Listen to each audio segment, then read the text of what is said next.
Hi, everyone. Welcome to Spirit Switchboard. I am your host, Carrie Lynn Shellhorn, and you are listening to us live on the United Public Radio Network and the UFO Paranormal Radio Network, 105.3 and 107.7 FM, New Orleans.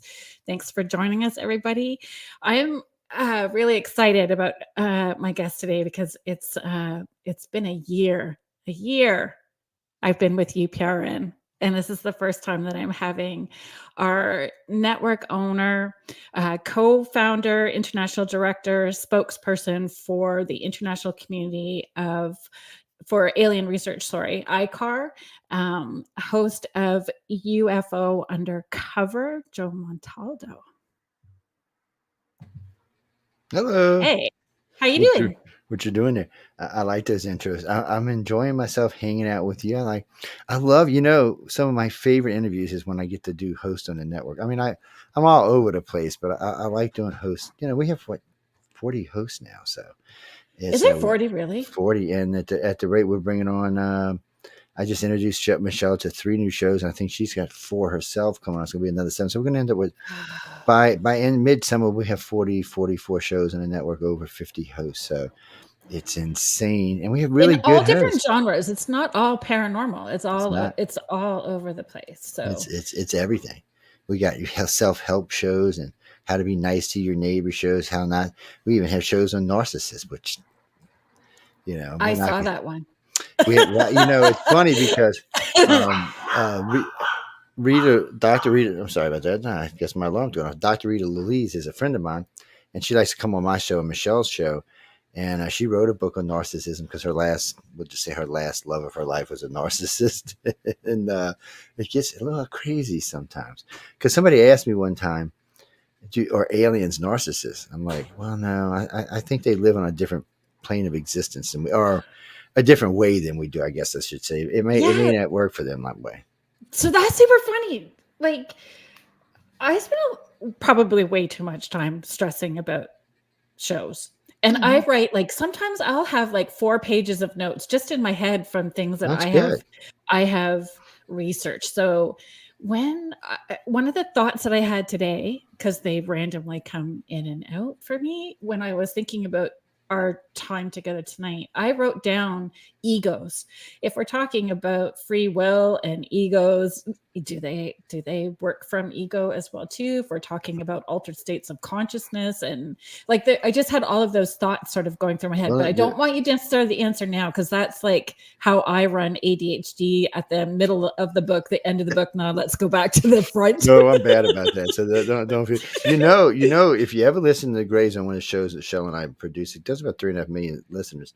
She always calls me Squirrel on the show every time. Oh, she said, "Stop, Squirrel," because I'll just go off on a 5-minute rampage. The 2 of us for 2 hours is going to be bad. She's like, "All right, Squirrel, calm down." I'm like, "Michelle, you can't call me that. I'm the boss." And she don't care. Yeah. And for those of us, for those of you who are joining us and you don't know who Michelle is, that makes me a little sad, but we're going to tell you now. It's Michelle DeRoche. So she is part of, with Amelia Pisano, The Outer Realm. She is a Canadian icon in the paranormal world. She is the Canadian Elvira is what she is. She is. And she is also boss of this network. Yes. So Deborah. Hi, Deb. Thanks for being here. Deborah, I was actually telling Joe about you before we started the show, so I'm glad that you're here chiming in. Hi, Jennifer. I'm glad that you can make it over. Denise, awesome. Thank you very much for being here. Joanne. I'm glad that I know that I sort of confused everybody when I went live on Facebook an hour ago, but it was really just to give you the heads up that sometimes StreamYard doesn't work so well on Facebook, that you could pop over onto YouTube and join in the chat that way as well too. I just didn't want anybody to miss the opportunity to be part of the conversation. I don't know. Facebook's been squirrely lately. See, we talk about squirrels again. It's been a little bit. I don't know what it is. We wrote to them, so hopefully they'll fix it. Julie, thank you for being here. And I'm sorry that you're I don't know if I'm sorry, but I'm glad maybe that you guys are joining on date night. I'm not sure what that says about that, but And if anybody is listening, like for everybody that is listening, Julie Krause, spiritual advisor, was one of my guests on the show. So if you head over to any of the archives through on SoundCloud or YouTube through the UFO Paranormal or through Carrie Lynn's Spirit Switchboard, you'll find those segments there. You know, I got several friends named Krause. That's weird. One of my best She's friends who from I've Pennsylvania, known for right, Julie? oh Jesus. So they were from New Jersey and Pennsylvania. They all moved down to Louisiana. Don't ask me why. I have no idea why they left up there to come down here. It's nice and cool up there. It's steaming hot down here. Julie is a phenomenal medium and does a lot of investigations as well too. Well, you see, you should talk to us. We have lots of good mediums on the network, lots and lots of them. And matter of fact, just Sandra. recently, I put them all up against each other to see who the best was. See, I'm evil like that. I can't help myself sometimes. Was that on Julia's? Was that on her? No, actually, was that a panel? I thought we have done panels with them, but see, every now and then we'll do a panel for the network. So every once in a blue moon, I'll gather all the hosts together. It gets a little crazy sometimes, and we'll do different panels on about different things, but we'll bring everybody on a network and talk about different types of spiritual things, different types of alien things, different types of demon things. And so when you got them all, when you have 12 mediums with you, you might as well see what they can do. And so it's interesting to see who puts out the best or who's got the best connection. How do you judge what's the best? Like, because depending on what the questions are. That's right. Because I can ask questions for down here that I know the answers to. Like, do you know where Marie Laveau's grave is? I do. Oh, I love everything about and it's not in the city either. So I even give them a heads up because everybody always wants to say, "Oh, it's Cemetery 1." No. I actually know her great grandson. I'm actually friend. So make this real quick. I met Alistair Crowley's great grandson about, oh God, too many years ago that I don't want to be honest about. And then he introduced me to Marie Laveau's great grandson. This is way back when I was practicing a different kind of magic. I mean, we're talking probably when you were just a baby, but it was a very interesting group to hang out with. That's all I can say.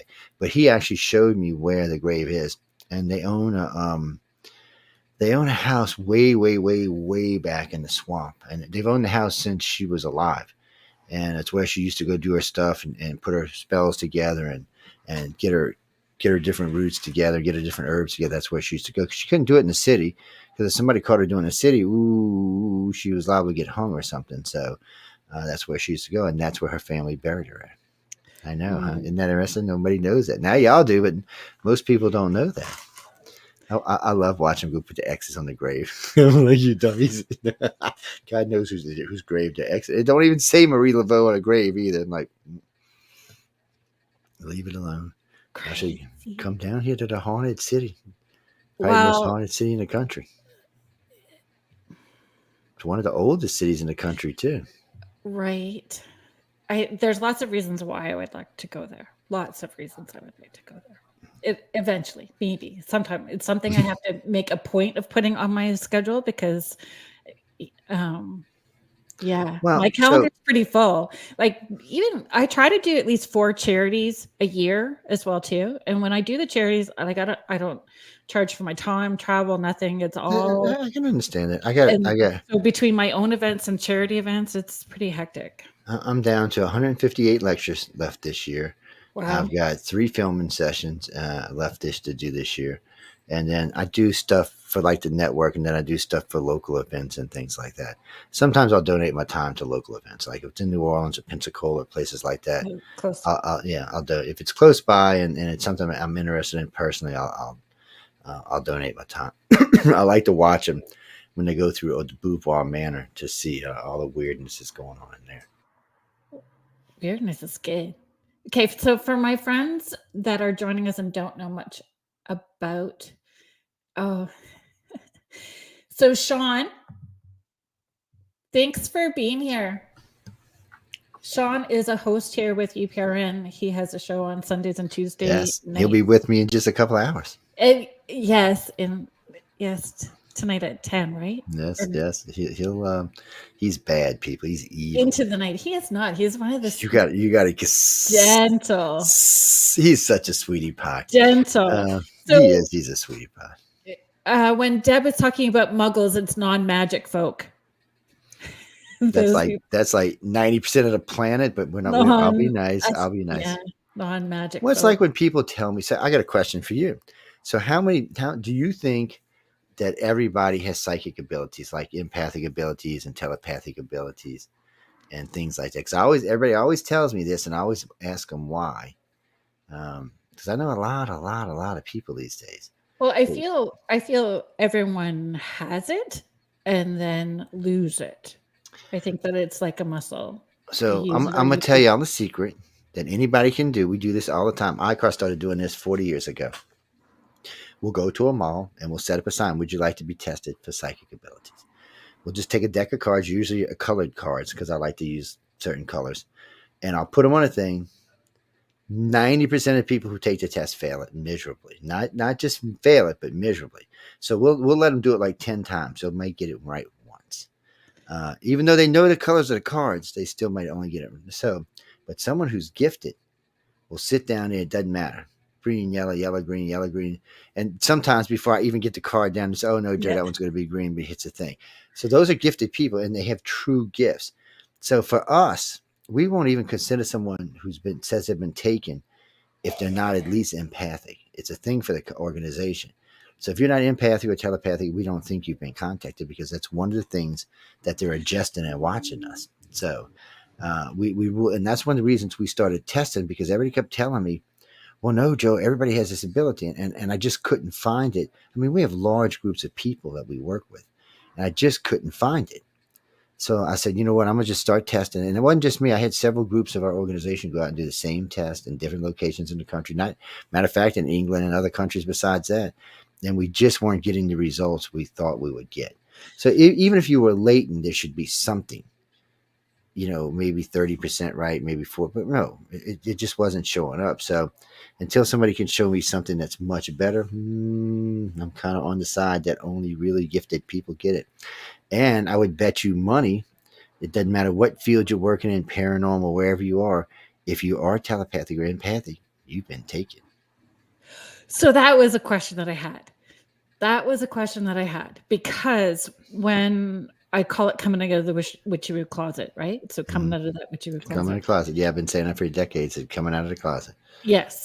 So that was 17 years ago. And I had like an online radio show back then for parenting kids that were intuitive, because that was my focus. Was all my kids had experiences. I had experiences as a kid.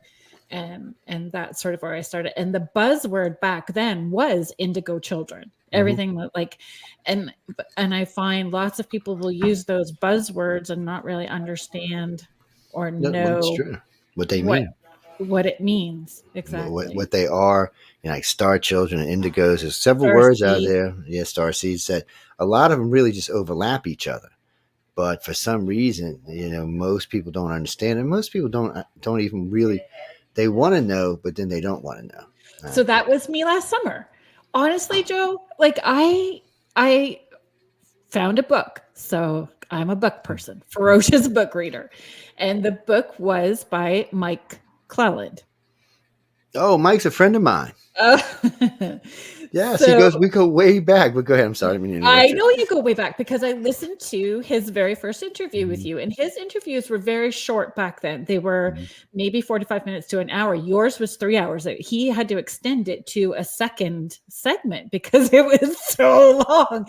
And so I had read the book, then I found that, and I was already on the network by last summer. I had started in April, and it was the first interview I'd ever listened. Don't get mad at me and keep me on. No. It was like the very first interview that I had listened to you. But through the book and then listening to the things that you were saying, I had an existential crisis. And I'm texting my siblings going, do you remember this about this? Do you remember about this? And in this last year, and some of it I don't want to talk about yet because I'm just not ready to, and family members aren't ready either. But like lots of stuff started coming up. And then it made me question, like, is the intuition that I have, is it really generational? Is it from something, something else, But right? it is generational in the fact that somewhere way back, I mean, we're talking 100,000, 200,000, anywhere from 40,000 to 200,000 years ago, someone or something, whatever you want to call it, interfered directly in your family line. They chose it because there was some gift they seen in an individual. It could have been a guy, it could be your great great great grandfather, your great great grandmother. We're talking removed like 50 times. So I'm Well, gonna tell you a little secret. The gray, if it was a gray, that gray has been following your family line ever since then. Same gray. so So that he was some knows. of the things that was coming up in the conversations with certain family members. And well, think what he knows about y'all. He knows your family line since it existed. He knows you and going backwards and backwards and back. I say he, it could be. Yeah. I shouldn't refer to Gray as a he or she. It's a bad way to refer to him because even though they have a male, feminine kind of feel about them, they're really not male or female in the way we think of it. So they go way back. And those three Grays have been with your family since day one and probably will be until whatever this comes out to be later on. They have really long lifespans. And but think about what they know about you personally. They know your great grandmother, they know your mother, your grandfather, your dad, they know everybody in your family line going back for generations. And think about this, if reincarnation is real, they're getting to see the reincarnation of you when you come back because they're still taking you. It gets a little complicated really fast. It does. It makes your Mhm. head spin. And there's a couple of people I just want to hit some of these comments up. So Jennifer Frost Casista is saying, when I was a kid, I saw aliens walking in my hallway at night. I was wide awake and paralyzed, tried to scream and I couldn't. It terrified me. And I mean, I know Jennifer personally, so I know her intuition is through the roof as well too. Julie is also coming back on and saying, I've had many experiences with them as a kid that were wild. So again, that whole thing about having these experiences as a child, and I mean, I tucked mine way back because I don't know why, but I did. Well, no, it's so for some people, it's a good thing to fold them under, and Oh, because you have to still live with life. So one of the things we teach is one is how to use your abilities to improve your life. In other words, I have a general contracting company. So way back when I realized I had this gift, it made my life much easier because when I'm talking to a customer now, I can go, well, you know what? I think I can get another 5, 10, 50, $80,000 out this guy because he's not even bargaining. I can feel and sense it. And when I'm going up in price, I'm not getting any sense. But in the same aspect, I can get like some of my customers are really tight asses, excuse my language. And you could sense it. Oh, well, you might as well just quit here. You're not getting any money. But it really yeah. helps. But it helps more when I'm doing. So when we're doing regression work or when we're doing investigation work more, it comes in really, really handy when I'm talking with somebody. Because so like you, I would put you on the couch with one of your friends because we have a rule. We have a couple of rules actually. First rule is if we do any kind of hypnosis work with you or any kind of work like that, you have to bring somebody with you trust implicitly. We always have someone with us, and everything is videotaped. Matter of fact, we even give you a recorder to put on your chest so that's your recorder. Wherever you go, that recorder is with you. As long as you're with us, it's with you, and you take that home with you. It's for lots of reasons, but so let's say you had an experience. I'd say, Carrie Lynn, I want you to tell me about the experience you had on May 5th of 1888. I'm sorry, we'll say 1988, and that's all I want to hear from you. I'm gonna put you under, and right next to your head is going to be a voice stress meter running. It's going to be right next to you, and you can see it later on because you'll get a copy of the video. So while you're talking to me, I want you to tell me about the whole entire experience. I want you to tell me from start to finish. And I'm going to be watching that meter. So if you tell me, oh, this thing grabbed me by the hand was dragging by the stairs, if that meter's not doing like this, I end the session right there. Because it's Because it not means, truthful. yes, because you're lying to me. Yeah. Because there's nobody who's going to be taken by anything. Even good contact makes the meter stress because it's still an alien. And your body's still going, it's hard to identify. So what happens after all that's done, I'll make you tell me from the back to front, and then we stop. And then me and you and everybody who's involved in this will sit down and do a line of questions that doesn't involve UFOs, extraterrestrials. I can't grays. I can't. I'm not allowed to use any of those words. You have to say them. They cannot come, because if they're coming out of my mouth, I'm just programming the memory. So Yeah. we're very, very strict on hypnosis, and we're the only ones in the field that are this strict. So when it's done, whatever comes out of it is pure, it's clean. And when you're listening to it, you're going to be going, okay, because as I'm taking you down the stairs to different levels and letting you open different pictures that shows you what's going on in your life, it allows you to, one, get a better grasp of it. Two, when you listen to it later on, you're like, wow, okay, I can understand how that happened now. It's cleaner. You're not hearing Joe say, oh, well, there wasn't them three grays dragging down the street. You don't want to ever hear that from a hypnosis person. Never. You don't ever hear that. All you want to hear is, Carrie Lynn, can you describe the beings that were with you, or the people? I don't even usually say beings. I usually say people, and then you'll describe them. You'll say, oh, they look like they were 3 foot tall and they were this color or that color. They look like this or they look like that, because that's what I want. And after all of that's done, we will stop yet again and formulate another line of questioning. So just for that one experience, we'll go through this 3 times. So a good friend of mine flew in from Paris. We spent 10 days together, over 60 hours of hypnosis work. She knew from all the way back from when she was 3 years old all the way till she was 41. And it was insane, incredible how much information came out of that. Because 98% of us will never ever know we were taken. We just don't. So then for those families who have somebody who's opening that door back up, it can create a divide They can. within a family structure for those who are just not wanting the door to be reopened. Yeah. Well, it's like my mom used to look at me sometimes and say, what are you talking about? I said, Mom, I've seen you have these weird events. I said, you know who's at the front door. You know who's on the telephone. You always know where I'm at. I said, that's a gift, Mom.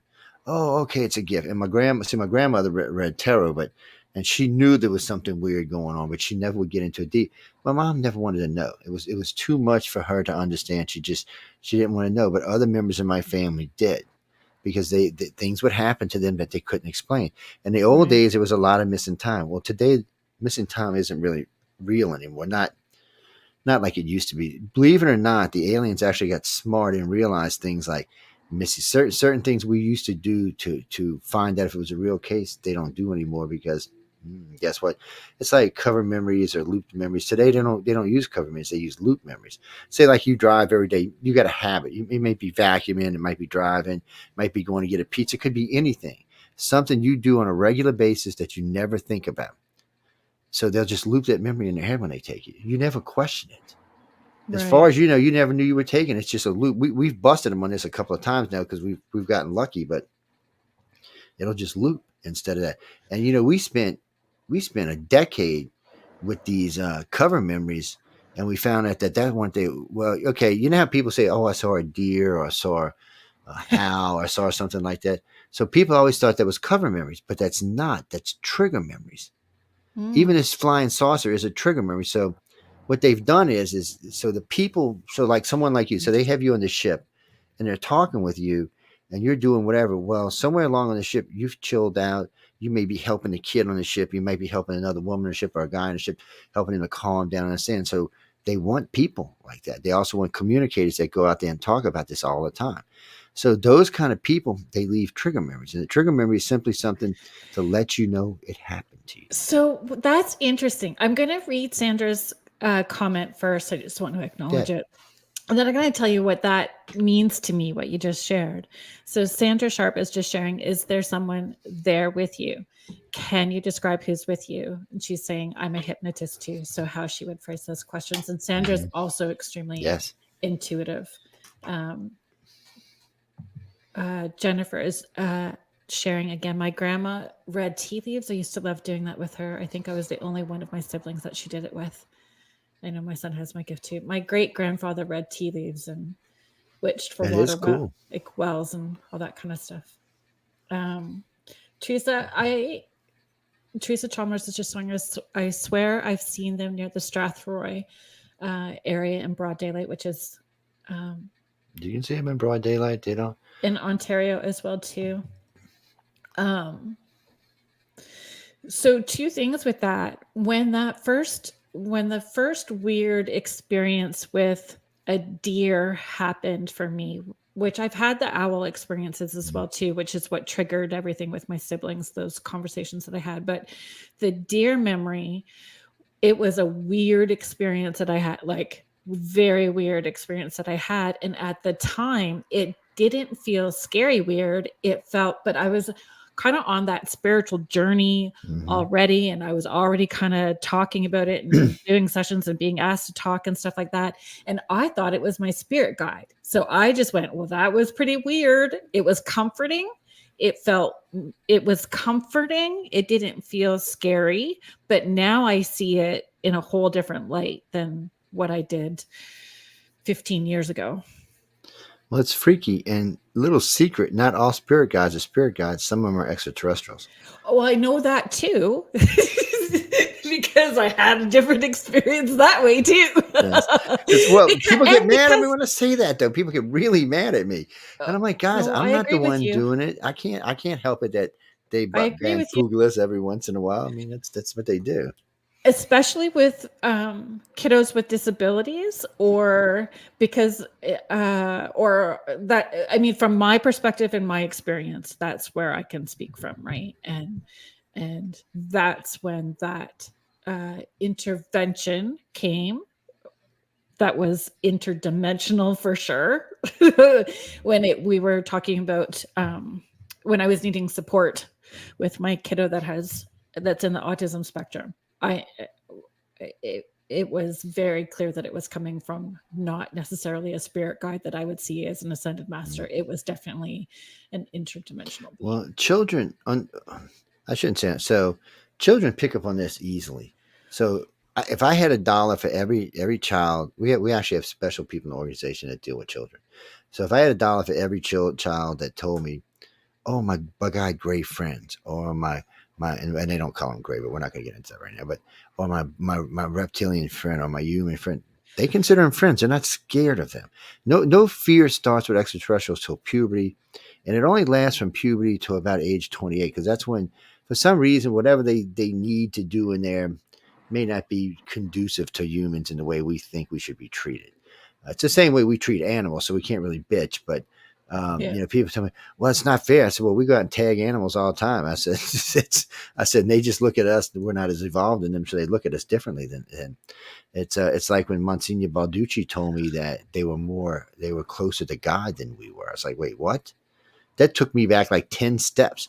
I was like, wait, what? And because I thought because I had somebody translating, Piola Harris was translating for me. And I said, did you translate that wrong? She said, no, I did not. That's what he said. And he said that he's a Monsignor way up in the Catholic Church. I think he was like 70 at the time, or close to 70. And he said point blank, he said they are closer to God than we are, mainly because they have simply lived so much longer than we have. And it made a little sense to me. I didn't actually like the answer, but it did make sense to me. You don't always get what you want, though. I'm sorry. So that goes back to consciousness again, does it not? Like those different levels of consciousness, and they treat us so. For them, they look at us differently. So the reptilians look at us like not really well evolved children, kind of retarded children that need to be taken by the hand. That's not a good word, but yeah, well, no, it is a bad word. It's an outdated word. Well, no, it is an outdated word, and it's a bad word to use, but it's a hard word to squeeze in there. The human aliens are different. They kind of look at us more like trash cousins, and they only like a very handful of us. Most of us they do not like. They just think that, yes, we're going to evolve one day into something special because we have all three of their DNA now. But still, right now, no, not so much. And the Greys, who do 65% of all abductions now, and they didn't do it in the past, but they do now, they just kind of look at us like, look, we know you're going to be better. We can see it and sense it in the future. You're going to be this really good race, but right now, not so much. So why don't you pay attention to what you're telling you so you can speed it up? And but we're hard-headed. Humans are just hard-headed, and we're a little bit scared. That's the ego too. part. Yeah, that is the ego part. But don't think they don't have egos. The Greys. That's what I want to know. So the Do Yes, they have they do. They have egos. So the Greys will laugh at you. People, oh, they don't have a yo. Yeah, they do. You do something stupid or goofy, they will laugh. And we've had contactees say as much as belly. The reptilians and humans, much more so. They are.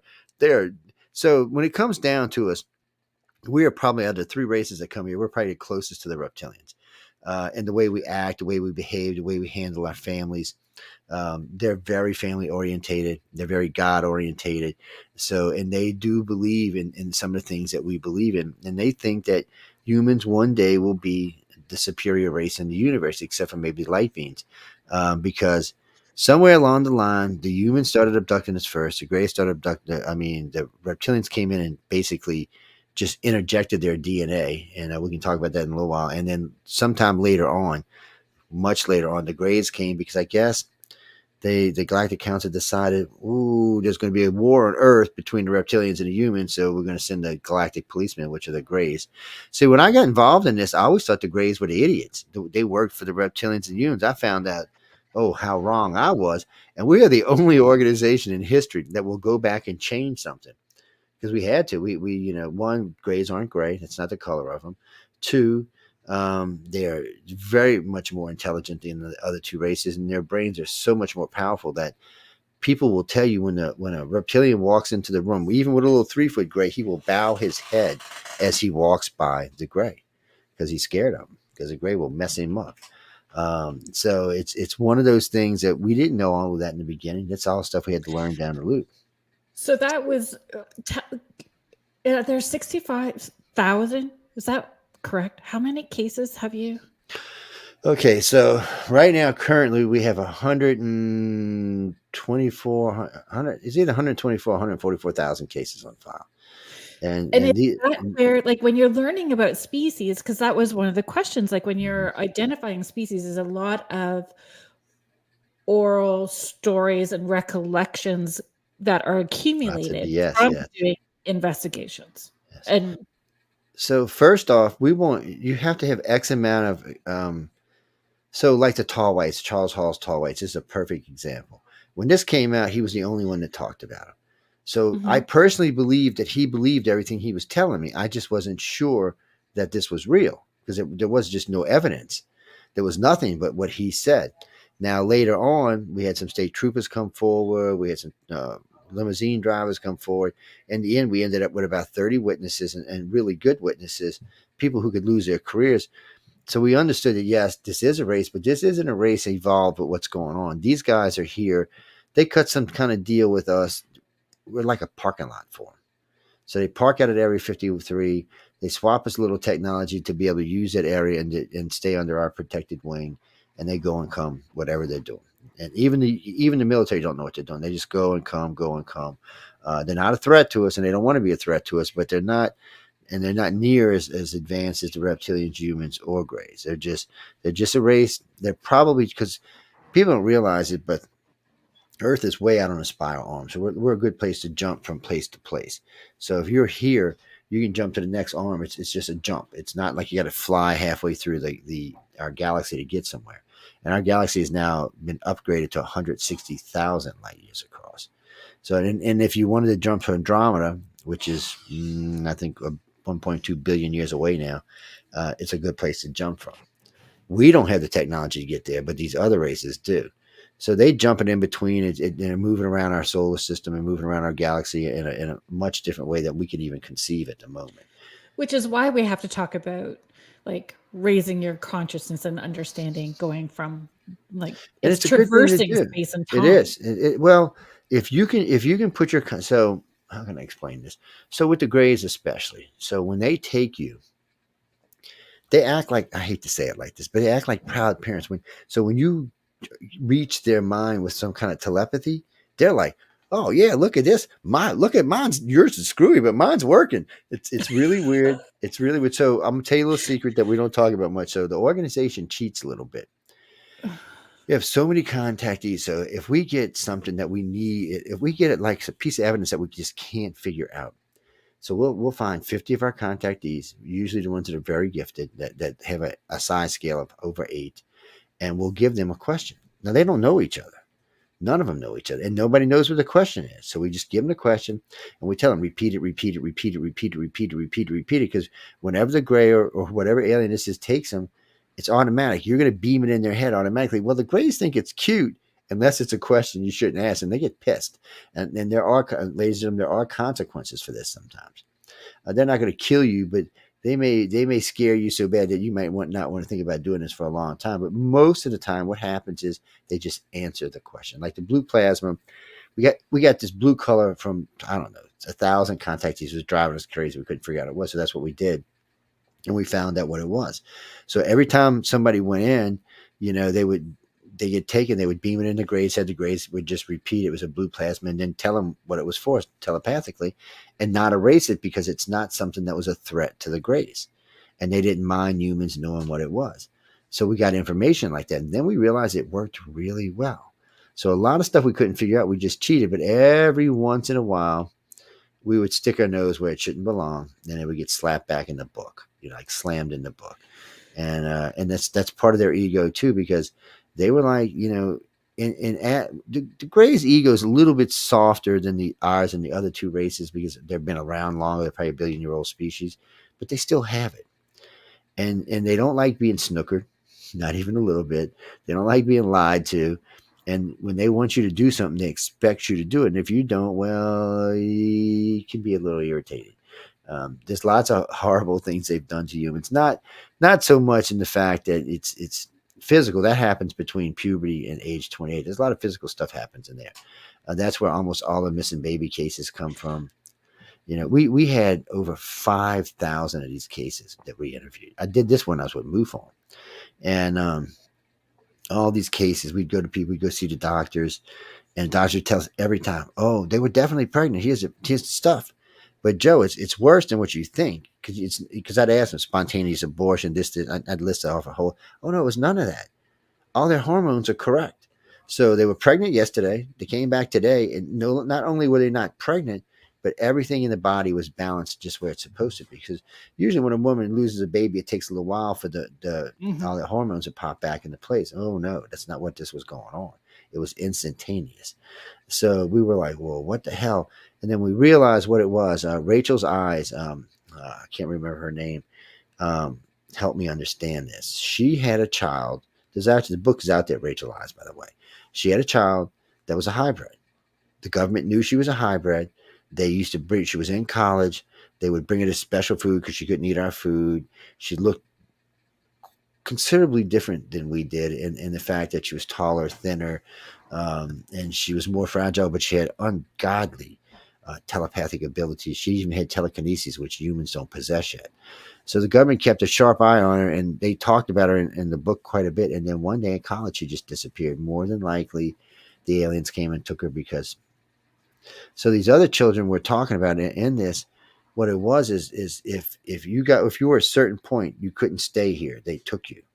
So they couldn't carry it to term because whatever you were, whatever your abilities were, or whatever you were going to look like was not going to fit in on this planet. It was going to stand out. So that's why they took those children. They didn't take all the children. We're just talking about, 5 or 10,000 children. They took those because they just were not going to be able to live on Earth. Either their abilities were too strong or the way they looked was too different, or maybe a combination of both. And in Rachel's eyes, she actually proved that because her child was definitely one of them. And it's well documented. It was documented in college. The FBI documented it. It was a very, very well documented case. And it was a very freaky case. And it's just, so we get these cases like this, and we start learning that, yes, they are making hybrids, because everybody thought the aliens were trying to hybrid themselves. No, the aliens do not want to contaminate their cells with our blood. Just know that already, people. That's not what's going on. The Greys and the reptilians, you talk about egos. We don't even have an ego compared to them. And they don't want, I'm not even going to say how they say it, our nasty, funky blood in their blood. What they're doing is somehow or another, when the human race created this race, not this race, but the race before us, when they created them, the Sumerians talk about it, when they created that race, later on, and the Nemos and the Dogon talk about this, and the Sumerians talk about this, the reptilians came down from the mountains, started taking women and bringing them back, and bringing them back pregnant. Well, when we heard that, we always thought, oh, they must have looked different. No, they acted different. So the first race was a very pliable race, I guess we'll say. They would do what they were told. The new race was not. The new race had the thing because all people have a reptilian section in their brain, and that's what makes us us. Without that, we're just happy-go-lucky idiots. So we have to have that, or we're not the people who explore, the people who conquer, the people who change things, the people who invent. We have to have that reptilian section. So we know those two existed. Later on, it seems like, I don't know, 100,000 years, 200,000 years, that the Greys introduced theirs. That was probably when Rh negative came into our blood. So most people don't even know this. Before there was Rh negative, we were all Rh positive, all brown hair and brown skin. That was it. That was our planet. Very boring, very placid, brown skin, brown eyed, brown hair. That was us. And then somewhere along the line, scientists say between 20 and 40,000, it could be as much as 200,000 years ago, Rh negative was introduced to us. Boom. This was such a big deal when we discovered this. People couldn't even believe this. So bam, Rh negative. We're like, wow, what is this? So 65% of all contactees that are taken are Rh negative blood. Out of that, 65% of that 65% are taken are O negative blood, which is the universal donor and the purest form of blood known to man. So the aliens definitely have some type of agenda here. What it is or why it is, and Rh negative people act differently than Rh positive people. It's a strange thing. We got whole things up there about it, and that's not the only thing it created. When Rh negative was introduced into our society, which was probably by the Greys, our eye colors changed. We had green eyes and blue eyes and a whole thing of eyes colors. Before that, there was none. There was just brown eyes. No one, there was no mutation, and people don't realize, but green, blue, and any other color but brown is a mutation of a color of an eye. Brown is our base eye color, I guess is what you want to say. So it's an important thing to understand that for some reason this was introduced into our society. And remember, Rh negative is a baby killer. It kills it. It creates stillborn babies. So why would you can't think Gaia put us here, put it in there, because if she would have, why would she have created a baby killer so far back in our past when there was hardly no one on the planet? Right. So, and not until recent times, ladies and gentlemen, I'm old, so I'll tell you all this. Back in the day, you used to have to get a blood type to get married. And the reason why is Rh negative and Rh positive were not compatible, and their children would more than likely be stillborn. Now there's a shot called the anti-denigen G gene that you can get, and you don't have to worry about that anymore. But that's not how it was just 20 years ago. Your baby had a good chance of being stillborn. So Mother Nature didn't create that, but an extraterrestrial race who was looking to enlighten us. And on average, and this really makes people mad, on average, Rh negative people are usually more psychic than Rh positive people. You don't take my word for it. When you meet psychics and you start tracking them, you'll find that a good chunk of them are Rh negative and not Rh positive. Don't ask me. I have no idea why it's like that. All it seems like is for some reason the humans were our first blood, the reptilians were our second, and the reptilians were our third. A, B, and O. Positive and negative. That's how we got to where we are today. And even science can't argue with me, because when you ask a scientist where did O or Rh negative come from, you know what he's going to tell you? I don't know. That's his exact answer. And it's on the ICAR site. We work with 3 of the top hematologists in the planet for this. At first, they didn't really want to talk to us, but when I started telling them stuff and showing them stuff, they were like, "Well, this is just too weird." And did you know this? South America and Central America is 98% O. Figure that one out. Where the Aztecs, Incans, Mayans, and Toltecs came from. Shush up. Just telling you. See, I do research. I just don't do that. See, that's why people sometimes freak out, because I disappear for like 5 years, because that's what I'm doing. I'm in research up to my here. And then once I do a bunch of it, then I come out and tell the whole world about it. It's strange stuff. What it actually means is anybody's best guess, but it's all there and I put it out there for y'all to interpret. So, but then at the same time, if they are planting that information, little bits at it, then they're in control of how much access you would have and when they want you to know it, would they not? Well, true and not true. So when you're here, that's true, because they do downloads here. So Yes. People get regular downloads. But when you're on board the big ship, not the stupid little cruise ship, but when you're on board the big ship, everybody has an external hard drive. And what I mean by that is your psychic ability can access a hard drive on board their ships. So when you're learning, whatever they're teaching you to be a better human or a better whatever, it's still stored there. So every time you go on that ship, you access it instantly. It's a you have access to all of that information. And whenever they do the host bodies later on, or the host bodies later on, all that information will be downloaded into that new body and that new brain. The host bodies are really creepy, weird things. It's weird. And we only ever heard people talking about them in the 70s and 80s and the early 90s, and then people stopped talking about it. I think they stopped letting them see them. So when you go on board a ship, there'll be these tubes, and you'll see yourself, your children, other people on board. So the problem is, it's not exactly this body. Some of them might be a little stocky, some might be a little thinner, and but I it's want mine to you. be taller in there. But it's you when Taller you in see there it. would be good. So when you see it, like the first time you ever see a character, you're going to be like, "Oh shit, that's me!" But you're going to be looking at it, going, "What?" Well, the thing about it is the way the brains are designed on them. It's much more powerful than ours. So all this stuff you've been accumulating, all these lessons you've been learning when you're on board these craft, go into that. So now you're the complete being again. And it's not just that, you're telepathic and telekinesis, and you actually have telekinesis then because a lot of their equipment run on telekinesis. So especially with the Greys, when they're doing something like, I don't know if you've ever seen the episode of Star Trek where they're thinking and they're sculpturing while they're thinking. It's just the thing sculptures for them while they're thinking. Yeah. It's basically that kind of technology. That's how the Greys do all of their stuff. And the Greys have no click and flip technologies like we do. Reptilians and humans do with the Greys, don't they? They meld with their ships. They become part of the ship.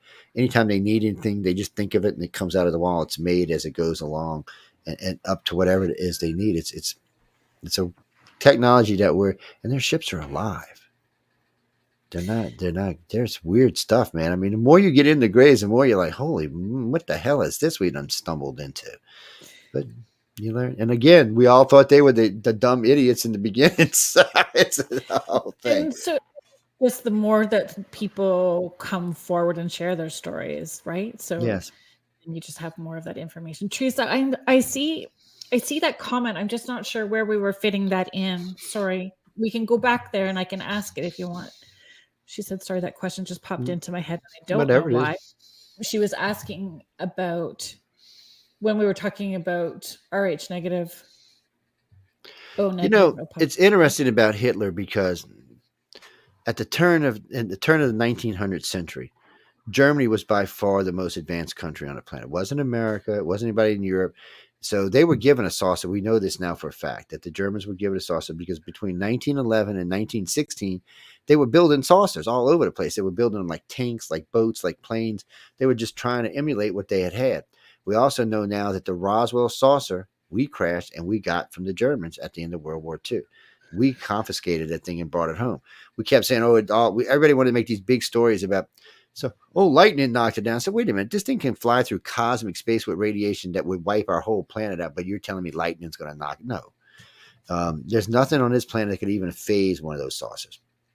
They fly through space at rates of speeds that we can't even conceive. They also pop in and out of dimensions and things we can't conceive. So whatever they're made out of is not going to be damaged and it's not going to break up on impact. That's how we knew when we got the information about the Roswell crash that because people don't realize there was two crashes. There was a crash in Roswell and there was a crash in Corona. The one in Corona is where the ship came down. The whole thing was intact. Where's Corona? It's in New Mexico. It's just further away. It's so we found it out by accident because a Cub Scout, a dad and his two Boy Scouts actually stumbled upon it and found what looked to be like 4 human bodies that were glowing orange and melted, glowing pink and melted. I'm sorry. But the Corona craft was intact. It wasn't broke up. And anything that can fly through what we're talking about in deep space, a micrometeorite at half a light speed would just rip a craft into pieces. It would just be dust. So these things have to be able to deflect these things and destroy these things. So anything that's flying at those rates of speed that hits our planet, it's going to probably impact in one piece. But an spacecraft, an escape craft, or maybe a shuttle would not.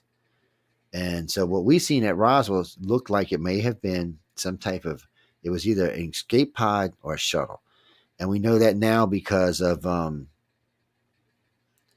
the Roswell Gazette put out what looks like a microchip today, what we would consider to be fiber optics and aircraft aluminum. They're identical. When you look at those pictures from the cassette, they're identical to those three products today. So we're like, oh, so you know what, people? We may have not have supposed to have had the computer generation, the computer age. Without that crash, we probably would not have had the computer age. God knows where we'd be right now, but we were probably not supposed to have it. So maybe that's one of the other reasons they keep an eye on us, because we skipped ahead a little ways on that. So all of this stuff is interesting. So when you go back to Hitler, Hitler knew. Remember, if you've ever read the book Mein Kampf, he talks about fair haired white angels with weird heads that used to come in and tell him what to do. These are just, when you hear people talk about the white aliens, that's what they sound like. If you're looking at them face on, they look like white angels. They have this weird glow to them at certain times. The way they're built, in a lot of ways, they're built like us, but if they turn sideways, their head is longer than ours. It's deeper than ours. So our head may be this deep, their head is like this deep. It's like a foot. So, but really, and they do have 6 fingers and 6 toes. So, ooh, that's the Nephilim, isn't it? But no, that's extraterrestrials. So you got to be careful when you're going back in time, because a lot of what people considered to be gods and this, that, and other thing were not. They were simply just extraterrestrials screwing around on our planet where they didn't belong in the first damn place. Yeah. But we're humans. We don't know. We take things for what they are, or what we think they are. Wills on, and we were originally talking about the red-haired giants from Lovelock Cave, but it stretched way into like the Nephilim and alien. Well, because they have the redheaded doctor. So I cannot, if I had $1 for every woman who told me about the big 8-round stirrup thing and the redheaded doctor, I could retire. So, and it's not just the Greys, it seems to be all 3 races. So we've heard this so many times, and most of the time these are in military bases, by the way. So they got this redheaded doctor. He's somewhere around 7 foot tall. That's what they usually describe him as. He's not human. And sometimes his hair is ginger, sometimes it's flaming red, but it's always some color red. And he's always in green scrubs, always. Some people, they say when he looks on his face, he's very beautiful, but he just has this just crazy red hair. And because they always have these women in these stirrups, and they're doing whatever they're doing, probably taking children or implanting children, and they just move around the cycle. I mean, it's weird how many women have told me about this guy. It's not just women. We've had actually men who were standing in the area or being held in areas nearby that had seen him as well. It's really a strange thing. You know, until 1990, the majority of men cases we got was like 5 a year. I mean, so it was kind of wondering, you're getting all these women being taken, but no men. And then we found out later on that probably 1/3 of everybody being taken are men. But it took a long time to find that out. I mean, we had to do a lot of work, and besides, men were chicken. They didn't want to come. The women were much braver than the men were because they didn't want to come forward. I was like, just come forward. Can we loop back around for those people who like just about indigo children and starseeds? Just yeah. Well, for me, all 3 are the same thing. So okay, thank you. So, and I get really in trouble for this, but they're basically the same thing. I mean, it has to do with who they are and what they are and how they're being treated. Well, a star child is someone who's more than likely parents, are abductees. It's the same thing for the indigos and all. These are children who have been on board the ships that have been taught certain lessons, but they are contactees. But they get these other names. Don't ask me why they get other names. I don't know. I'm not the one who started this. It started before I was born. But really, when it comes right down to it, they are the same. They are exactly the same. I mean, if you get them together in a group. So I was at a conference in Laughlin, Nevada a while back. And I had one girl said, well, actually 2 or 3 that said they were indigos, and a couple said they're star chills, star seeds. I had them all in the same room. We were talking. And who was there? One of the other hypnosis was there. Barbara Lamb was there. And so we all started talking. So I said, well, just tell me what makes y'all different. And the more they talked, the more they realized they were the same. But, you know, somebody tried to tell me that it was specific years that you had to be born in order. And that's what I did too. Then I just don't fight with dumb people. No, I don't. It just I don't. I So you don't. can ask them themselves. I mean, there's enough of them floating around now that you can ask them themselves. To be honest with you, what I learned early on is it just seemed like some people wanted to label it. It sounds good. Yes, I'm an indigo. I'm exactly. a starseed. It's better than Yes. saying I'm an ass. You know what? So it's and it caused me a lot of trouble early on in the days when I was like, well, I'll prove it to y'all if y'all want me to. So when you change things and you find that you, which I'm bad about. I like Coast to Coast. I went on Coast my very first time on Coast to Coast. I went on and changed the Betty and Barney Hill case. George Norrie tells me, he goes, "You're never going to change my mind about the Betty and Barney Hill case." So I said, "George, can I talk now?" He's like, "Yeah, go ahead." And I can talk. So I'm 25 minutes in, I love going this on. story. I So, love so it. I'm a little bit, and he goes, "Joe, damn it, I think you changed my mind." And it's because it's the correct story. Instead of all this BS, and poor me and Kathleen Maldron have gotten into it over the years, but I got both her argument and my arguments on the iCar site, and you can clearly see who won that argument.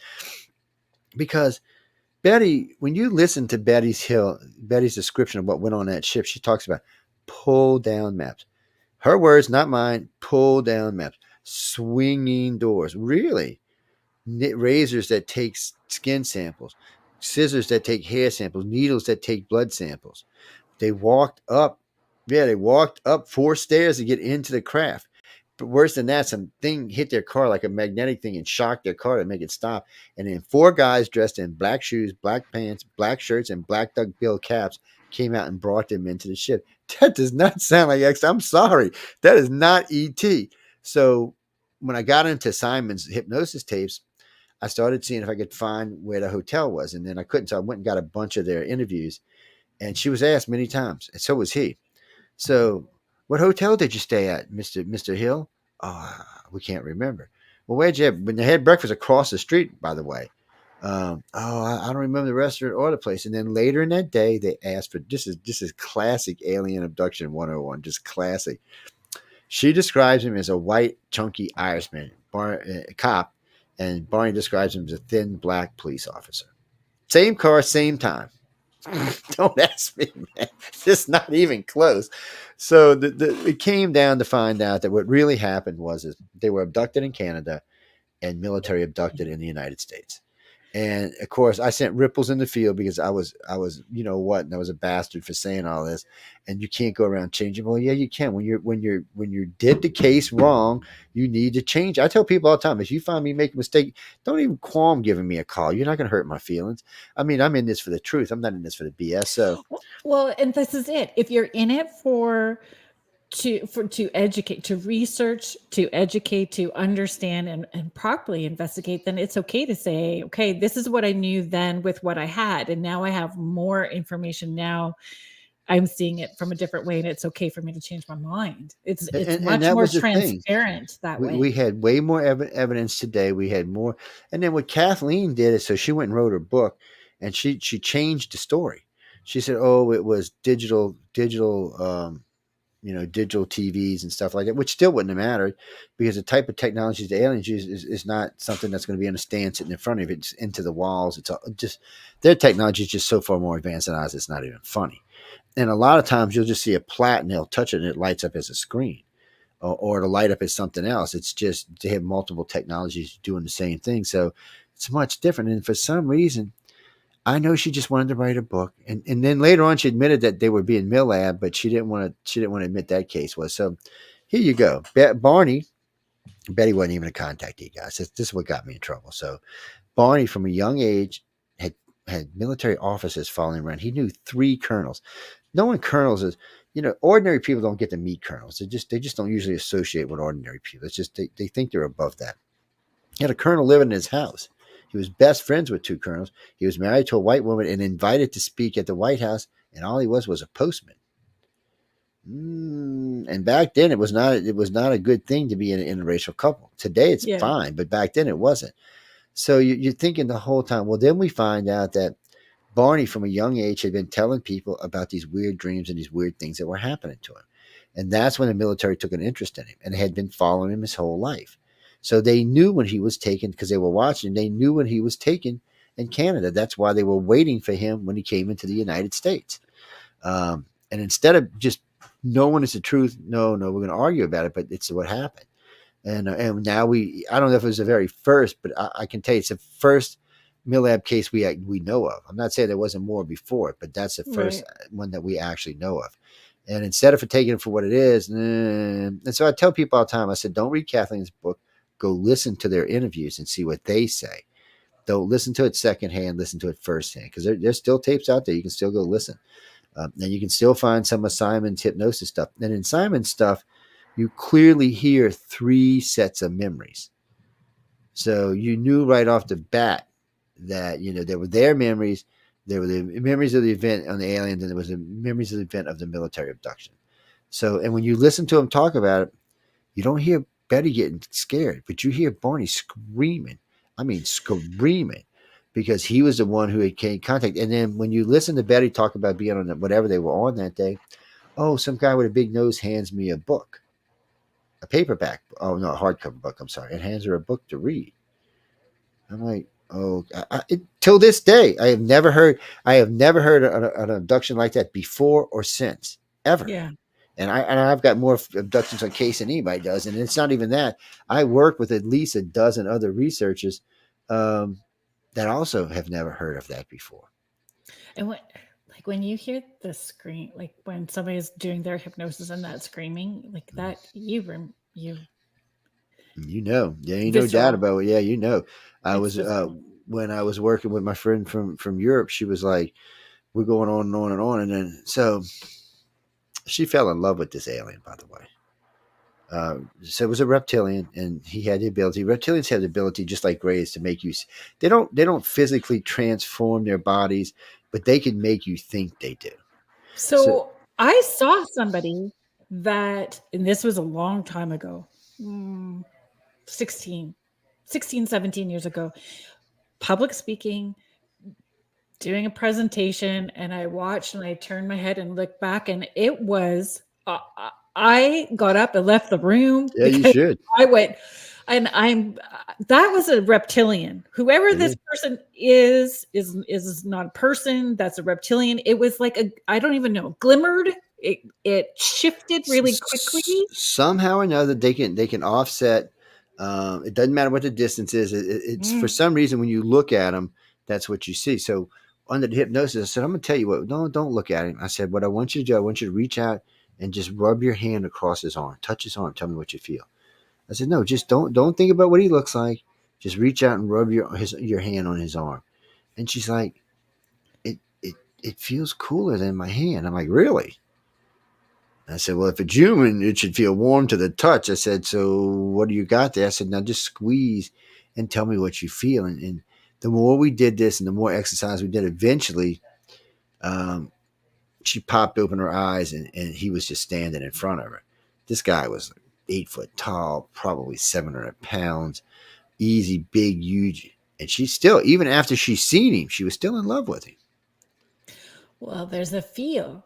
Like if you let go of that, it's a feel. It's energetic. There's something different to it than just Because, well, I a used to get look. these, yeah, well, because I used to get these rape cases when I first got in the field. I'm like, get Oh the hell dear. out of here. Do we I'm not like, have to be careful with that word too? Is that not a word that no, can that's get not a word we have to worry about. But innocent but into but we used to trouble? get a bunch of these cases like this, and I was always like, what? I said, aliens ain't flying 3,000 miles a day or 10,000 miles a day. I'm just not believing it. Later on, we found out that it was not quite that word. That was a bad word because it wasn't what's actually going on. It was something different going on. So reptilians, for lack of a better way of saying it, so if you're part of their tribe, because that's how they do it, they abduct inside of tribes in their family lines. So as an alpha male or female, their right is any male or female inside their tribe they can take. That's just part of what they're allowed to do, and it's just part of it. So what happens is when you start to realize what's actually going on, you find out that a lot of these people, because you have to be willing, you have to let it go. So I Mm. told people, I said, what you do is, I said, if that's what's really going on, I said, just put in your head. I said, don't physically fight because you're wasting your time. I said, put it in your mind and just scream in your mind. And it worked. They just stopped. I had at least a dozen cases where they said, oh, it just stopped. And it just didn't happen to females. This was male and female. And I mean, we had some really graphic things. I was like, you got to be kidding me, man. My So, sister's but listening. She'll be mad at me. She's like, "Why did you have to start the alien stuff up?" so, She but I will mean, but when we die. voice dressed them, they passed. They weren't lying. Yeah. So it was freaky stuff. But now we actually understand much better what it actually was. So it wasn't that word, particularly where we were just using. It was something different. It was more along the lines of they can have multiple partners, and as long as you weren't forcing it out, they figured okay, you were okay with it. That's why we taught them, to just yank it out of your head. And several men fell in love with them. I still Yeah. have cases today that we work that they're still in love with them, and I don't exactly know why, but I'm not a There's, psychologist, so there's a couple of questions don't be scared, people. I don't bite. Well, similar. So, Anita, thank you for joining us, Anita. She's asking a similar question as Julie, so I just want to make sure that I put them up. I'll put Julie's up next here. Julie is saying, could you explain the most popular signs and symptoms of being abducted from what you've seen from your well, clients? so we do this a little different. So we know there's abductees, contactees, keepers, communicators. So there's levels of this. So most abductions is going to manifest in your dreams. You're usually going to start having these dreams of something taking you out of your house, taking you through walls, things being done to you that shouldn't be. And I'm not talking about sexual things. I'm just talking about things in general. So a base experiment, sometimes they may remove a body part and put it back to see your reaction. Sometimes they do mental things to see how you're going to react to it. They're basically testing us to see how we react to a lot of different things. Now, what those could be anything, but everybody tells you the same thing. It's not pleasant, it's not fun. And then of course, all the breeding program stuff goes on in that age group from puberty to about 28. That's when all of it goes on. That's when they're taking ovaries. That's when they're taking ovaries and eggs and the whole 9 yards, and they're replacing them with children, which they almost always take at 3 months. As far as I know, I haven't seen, except for maybe one or two that we may have got lucky and tracked, that grew to adulthood because they weren't freaky looking and didn't have freaky abilities. Those were allowed to go to adulthood, but most of them were just taken around 3 months. And so later on, we started pushing to find out what were they doing with these kids. Well, come to find out, they weren't doing anything. The kids are on board the ships, living normal lives, but just on board the ships, being taught things, learning things, but they just can't come here. One, they don't look enough like us down here, and some of them have serious. Where we think of empathic or telepathic. No, no, no. They're far beyond anything we're doing down Right. here. So they can't live here, and because one, just out of accident, if one of them got backed in a corner and got fear, they might melt your butt or throw you across a room or something. So they can't be put on this planet because we can't defend ourselves. We're not to that point yet. For humans, we're empathic and telepathic to a point. There's some pretty good telepaths on. I know for the Air Force and Navy program, they've been recruiting some pretty good telepaths, which are all contactees, by the way. As far as if you're telepathic and empathic, you're a contactee or an abductee. When it comes to telekinesis, it's a lot different. So let's look at this from a different point of view. So if we had that ability, if I had the ability to squeeze a blood vein in your brain and kill you, we'd be killing. Trump would have killed half the planet off. Let's just be honest about it. I know people, I'm not hating on Trump, and he ain't the only one. Obama would have too. Bush would have. Everybody would have. You go all the way back to Reagan. Even what did he say? Take him out.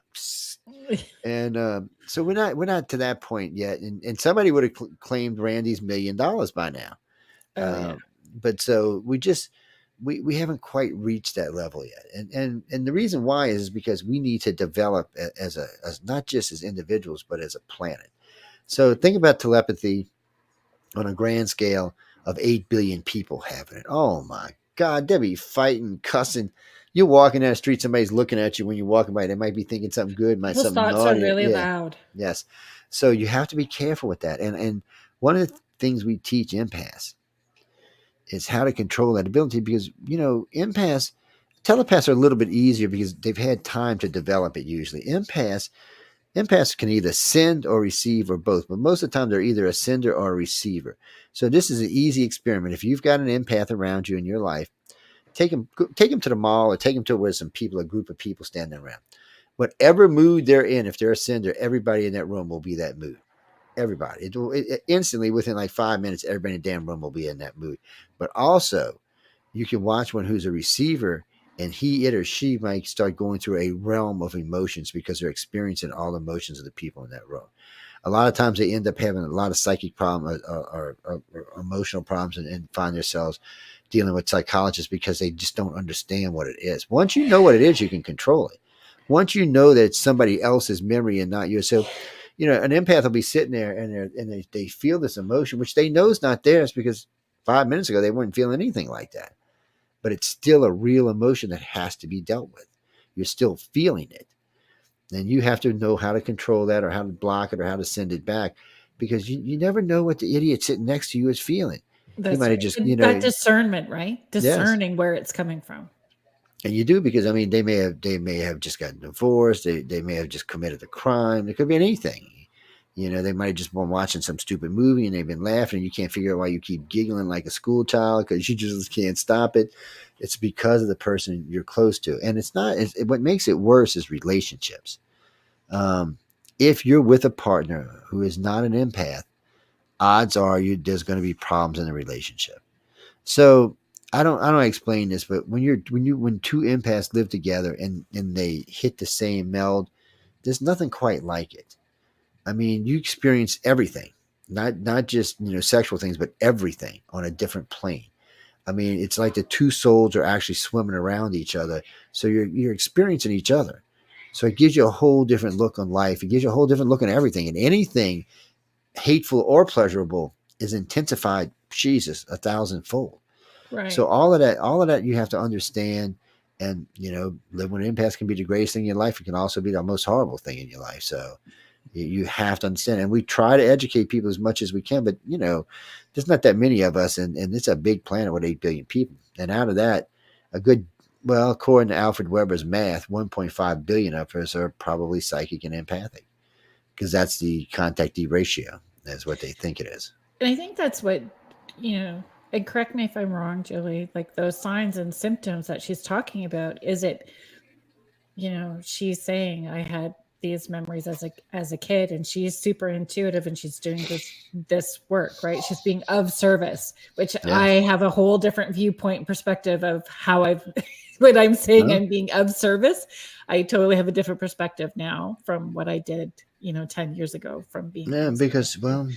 Like, how do you know? Are you saying like, can you be intuitive and empathic and not have been a contactee? no, because You, that's so. So let's go backwards a little bit. Let's go back, say, 2 million years. So whatever went on then. Okay, they came here and they created us. And when the reptilians interbred with our species and created the species that's here today, um, those people that were in those groups are empathic and telepathic. So if you were to breed, let's say you bred outside of that group, well, we'll say you're a guy, you married this woman, she's not a contactee. When her children are born, they're going to take them because they're gifted. So you can't escape the loop. There's just no way out of the loop. so in remembering, um, like, do we remember because they want us to remember? Or do we remember because we're triggered? Can it be all of the above? You know? Well, some of it is because we're triggered. See, the thing for us is there's lots of ways to set us off. So anytime one of the aliens are near to us, we can feel it, we can sense it. You might not know what it is, but you'll get this feeling. It might be in the stomach, might be in the back, might be in the head, but you'll get this weird off feeling that you're like, what is that? And it's not always a fear thing. Sometimes it's not, because a lot of people like contact with the aliens. So once Yeah. you get past that age of 28, contact's different. It's no longer anything bad. It's more enlightening. You get a lot more. You start getting downloads. You get way more information. That's You for start to sure. understand what's going on in your life and their life, and they want you to make it the next step. They want you to be that empathic, telepathic being that they originally got when your great family was back 2 million years ago. They want you to be that. Yeah. That's why they stay with those family lines to make sure they can track those. But trying to get outside of it's impossible because you're always somebody who's got those abilities are always connected to somebody who has those abilities. So as long as the aliens are taking those people, there's no way out. Yeah. And right now, if you had to look at our planet, they would guesstimate about 15% of the population is empathic or telepathic, which is the same population that they think is being abducted, about 15%. Yes. And eventually, either one or two things are going to happen. Either you remember Cro-Magnon bred Neanderthal out. What's a good chance that the Rh negative people are going to breed the Rh positive people out? Mm. Meaning that the contactees, the people who are, or maybe not breed them out, but anybody who's gifted is probably going to breed the rest of the population out. Something now, if the Holocaust dreams are true, it ain't going to matter. The ones who, or part of that, will survive, and the other ones will be dead. So it won't really matter. We have 1/3 of all of our contactees have the Holocaust dream. 1/3 of them. It's scary, horrific, nasty thing that somewhere along the line in our future that something either comes here or releases here, and the contactees are naturally immune to whatever it is, and everybody else dies except for a handful, but everybody else dies. So that might be why they've been here since day one, because they know it's coming. Remember, they can't actually see the future, but they have their computers and the way they think can give them an idea what the future might actually be. So they may Right. not be 100% correct, but they can be really closer. Whereas we're still learning what things are about. It scares me sometimes because I just wonder why us. Yeah. Why was it us? So sometimes when I ask that question, all I answer as I get back, well, it actually wasn't y'all. We came here to mine your planet and we couldn't do it. So we created a slave race to mine the planet. And this freaking reptilians came in and then bred and created a sentient race that made everything worse. And then the Greys came here to keep from starting a war. So it's not really wasn't really about us. We were just kind of an accident. Shh, don't go telling people. But it's all the way you want to look at it is how A it lot of goes. the great children are the best children or came from But see, accidents. now we're here, and obviously they can't wipe us out. No. So people tell me, No, they so need to you use know, I us. get I get this all the time. I get well, they're here to wipe us out. I said, why'd they wait till there was 8 billion of us? Why didn't Yeah. they do it when there was like 100,000 people on the planet? Yeah, Oh, that's they're here to ridiculous. enlighten us. I'm like, have you looked around at our planet lately? Who are they enlightening? I'm confused. This planet, and don't get me wrong, I think we need to be enlightened, but I don't think the aliens here to enlighten us. I don't think they're here for either one. And so people, Yeah. oh, they're going to save us. I'm like, really? I said, did they stop Hiroshima and Nagasaki? No. Did they stop 3 Mile Island? No. Did they stop Chernobyl? No. Did they stop Fukushima? No. Don't look like they're here to save us. And I don't think if we nuked each other, they're going to stop it. If we're stupid enough to light the planet up, I think they're just going to watch it as it goes by, and they'll come by and clean the planet up afterwards. And whatever contactees survive. But I don't think they're going to let anybody survive after that. It's just the contactees. Everybody else will probably get burned. It's they're here. We know they're here. We know they're doing things. We know they really want to see us become part of the galactic consciousness, but not now. So if you look at Africa or South America and look what we've done to Africa and South America, because we're just ignorant.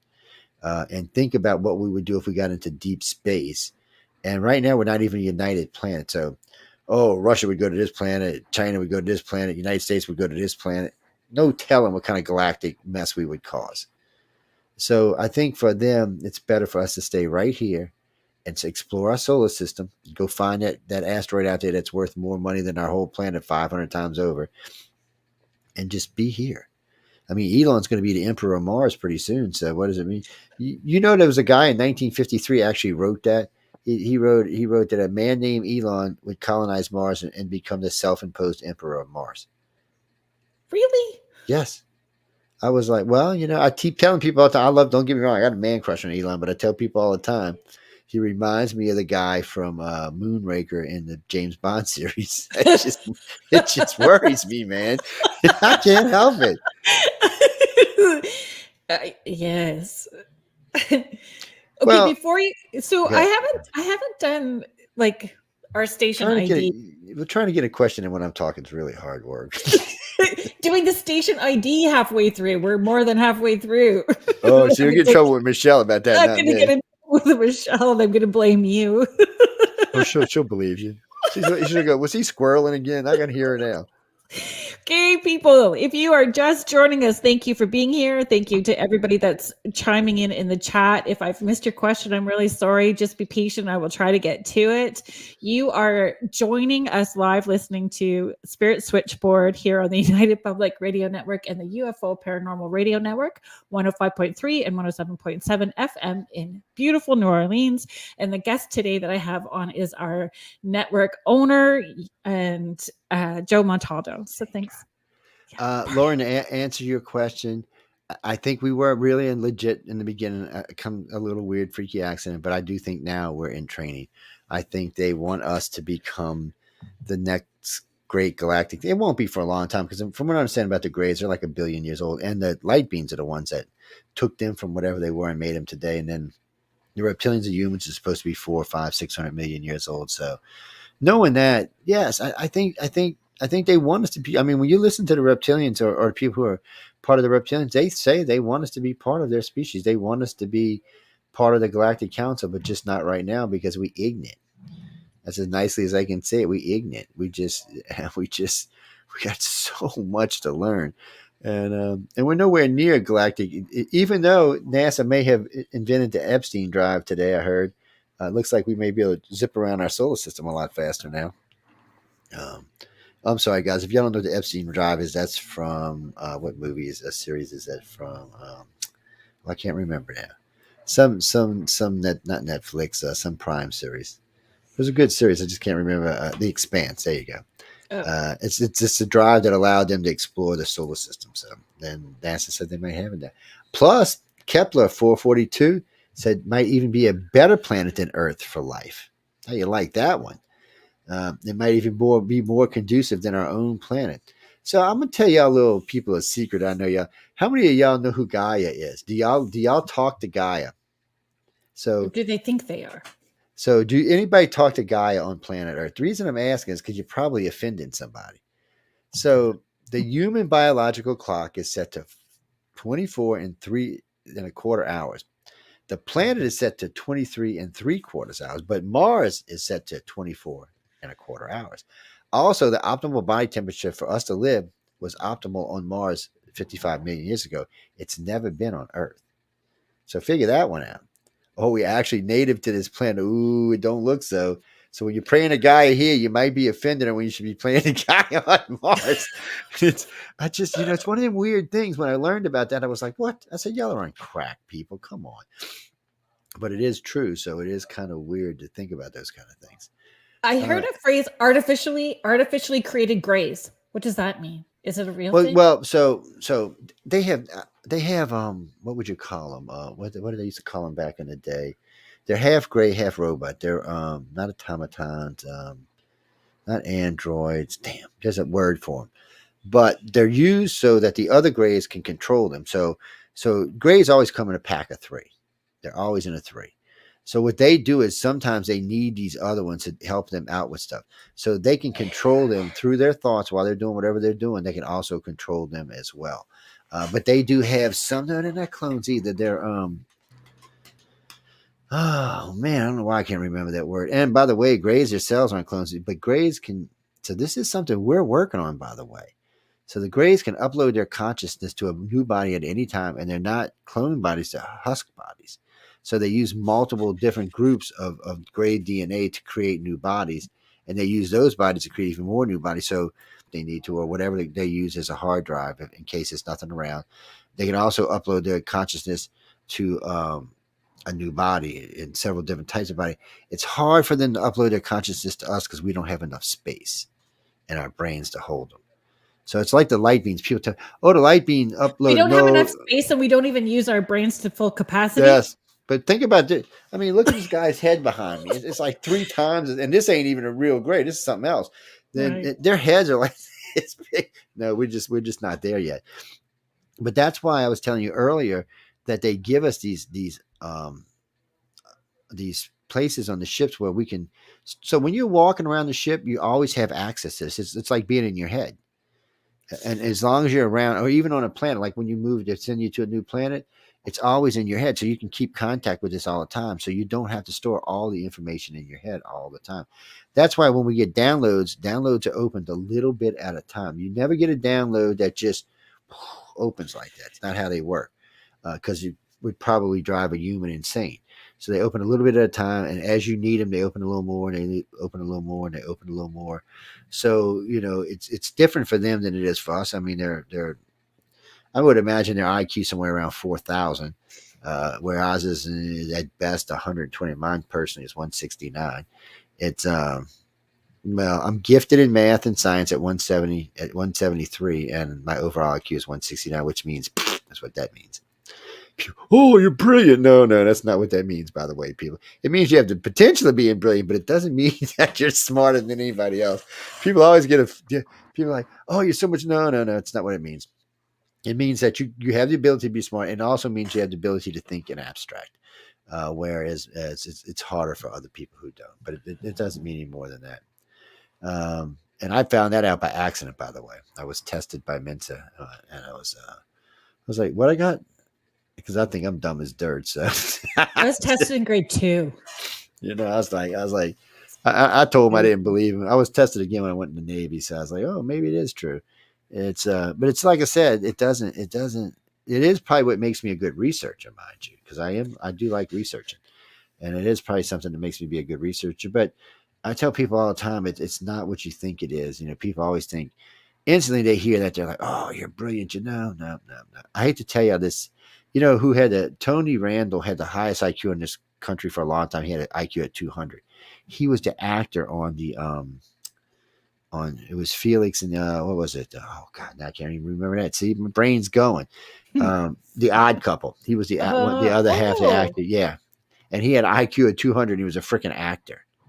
Yeah, so he wasn't a physicist or scientist or anything else. That's what I say about like mediumship in the work that I do, is that I'm just nosy. Like I act like an investigator. Oh yeah, you say that you're grandma. I want to know this, and this, and this, so I know for sure that you're the grandma. Can't help themselves. Even abductees can't. Contactees especially, they can't help themselves. It's just, it's like they feel like they're being pulled to things. Yeah, and information gathering is definitely for me. But you'll know when people ask me all the time, how you know you're an abductee. Well, abductees don't always know because they're just starting out experiencing it. And we don't like telling people. We like people finding out on their own. Contactees are different. Contactees know that they're being taken.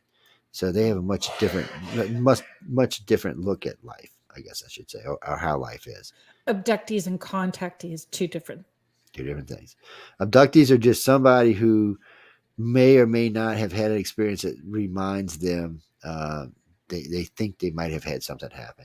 Contactees know something's happened, and in some ways they're even starting to work with it. But even a keeper who is way the hell up on the ladder is still, even they probably only keep 30% of what they learned.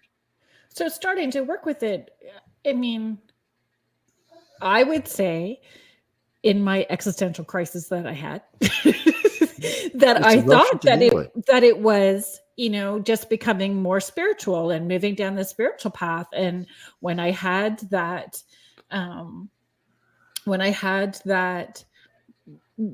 flashback and all sorts of other things, then, not that it's still not spiritual, but my perspective of what spiritual is very different. Well, spiritual that's a good thing. I like you use that word, because people ask me all the time, are you religious? No, I'm not. I'm spiritual. And I'm spiritual in a lot of ways. And come to find out now that like the reptilians, they have a single religion. We know now. They've talked about it. Lots of contactees have talked about it. They have a serious religion at that. That really, and they also have a caste system in the fact that some of them have gills, some of them have wings. They're different. They're just broke up like that. They also they have the Drago star system, which is not their home system, but it is one of the systems. We're pretty sure they were on Earth back 65 million years ago, and probably some still live on the ground today. But even this isn't their home system. They've been around a long 500 million years, a long time, so they probably colonized quite a few areas. I know they said when light beams came from a different galaxy. They're not native to our galaxy. It may have been one of the ones that we're eating. Like right now, we're eating the Sagittarius galaxy's been eaten by ours. Actually, we're eating 4 of them right now. So it could have came from any one of those, or they might have just jumped over here from a dead Right. galaxy. But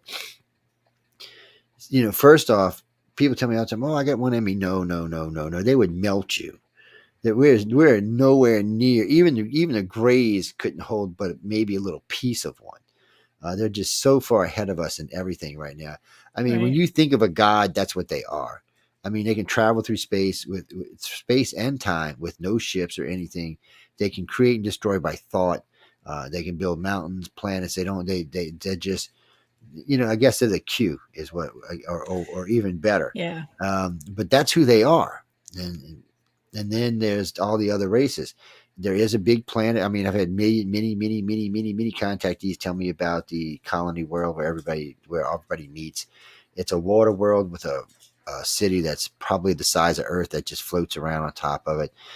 Each section is dedicated to a particular race.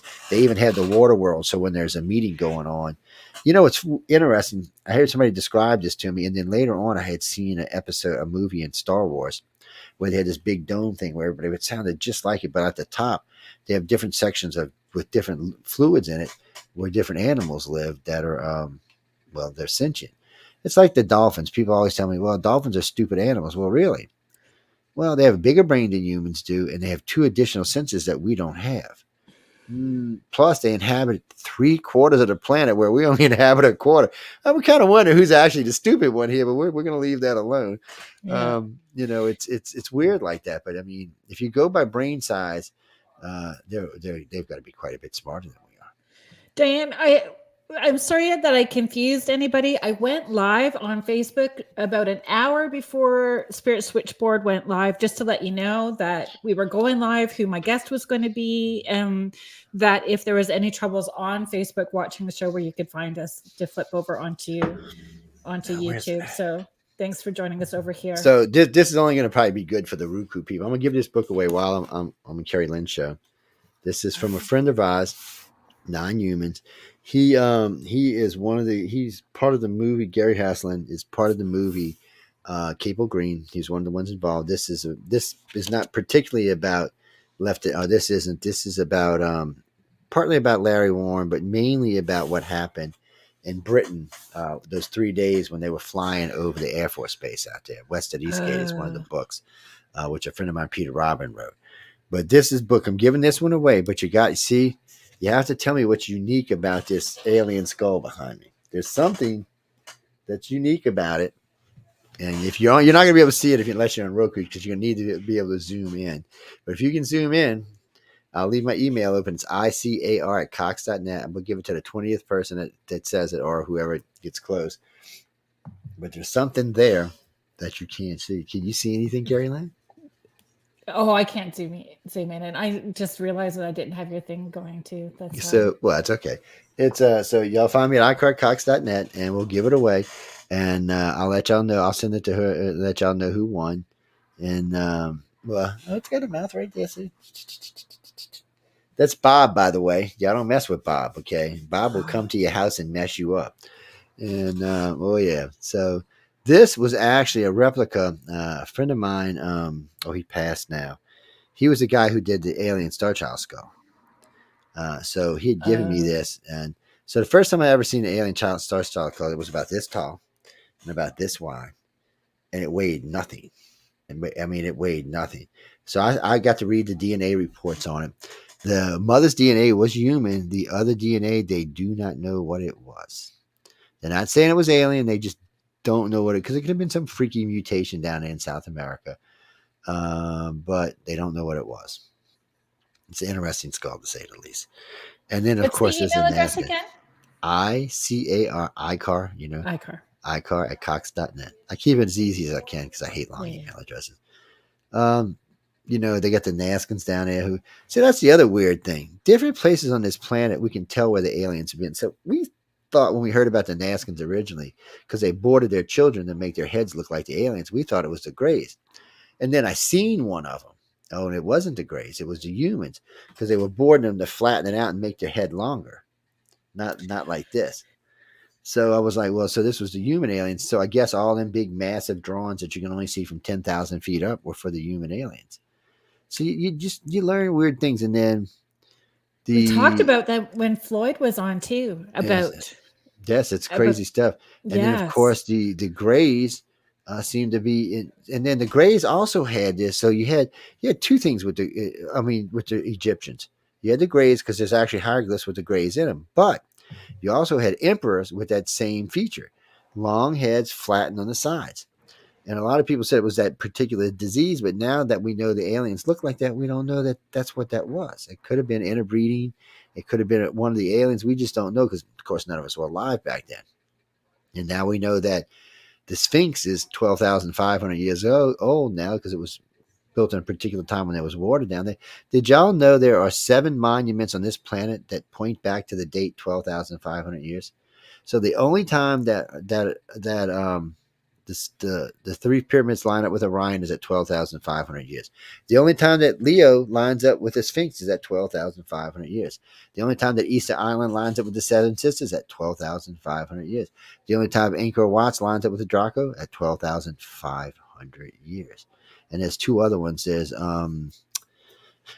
Stonehenge, and I forgot the other one. So they only line up with their constellations at who. So all this stuff was built way after 12,500 years, except for maybe the Sphinx. And how did we know this? How do we? Right. Who was teaching us how to learn precession and go backwards in time?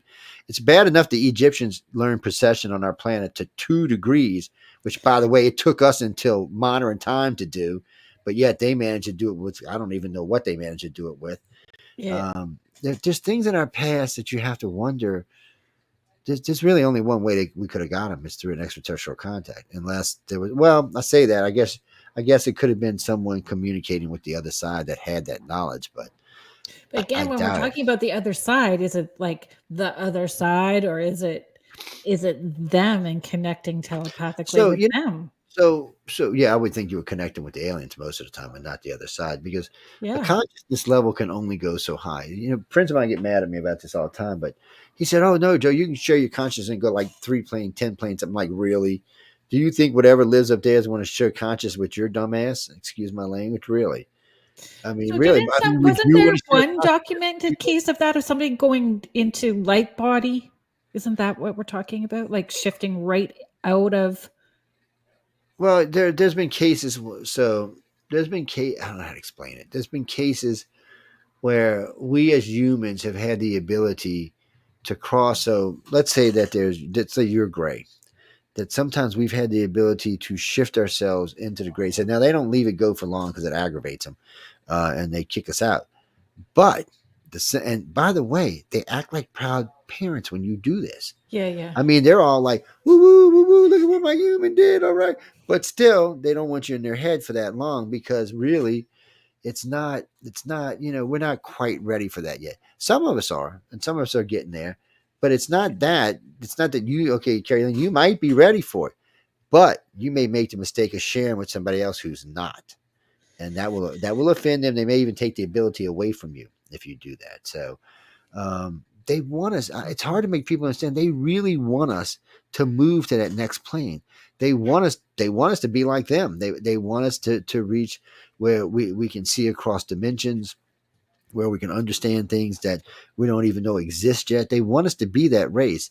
It's just they know, like we want to know. We're just babies. I mean, think about it. The Greys are 1 billion years old. We're less than. If you if you So if you love us, we can go 2 million, but it's more like 200,000. I mean, and we're really just. lifting consciousness is moving out of ego. Like It when is you're moving out of sitting at ego.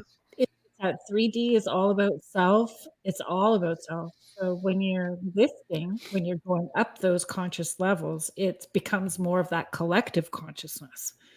Well, with the Greys, it's kind of weird because since they work in threes, they're always connected to each other.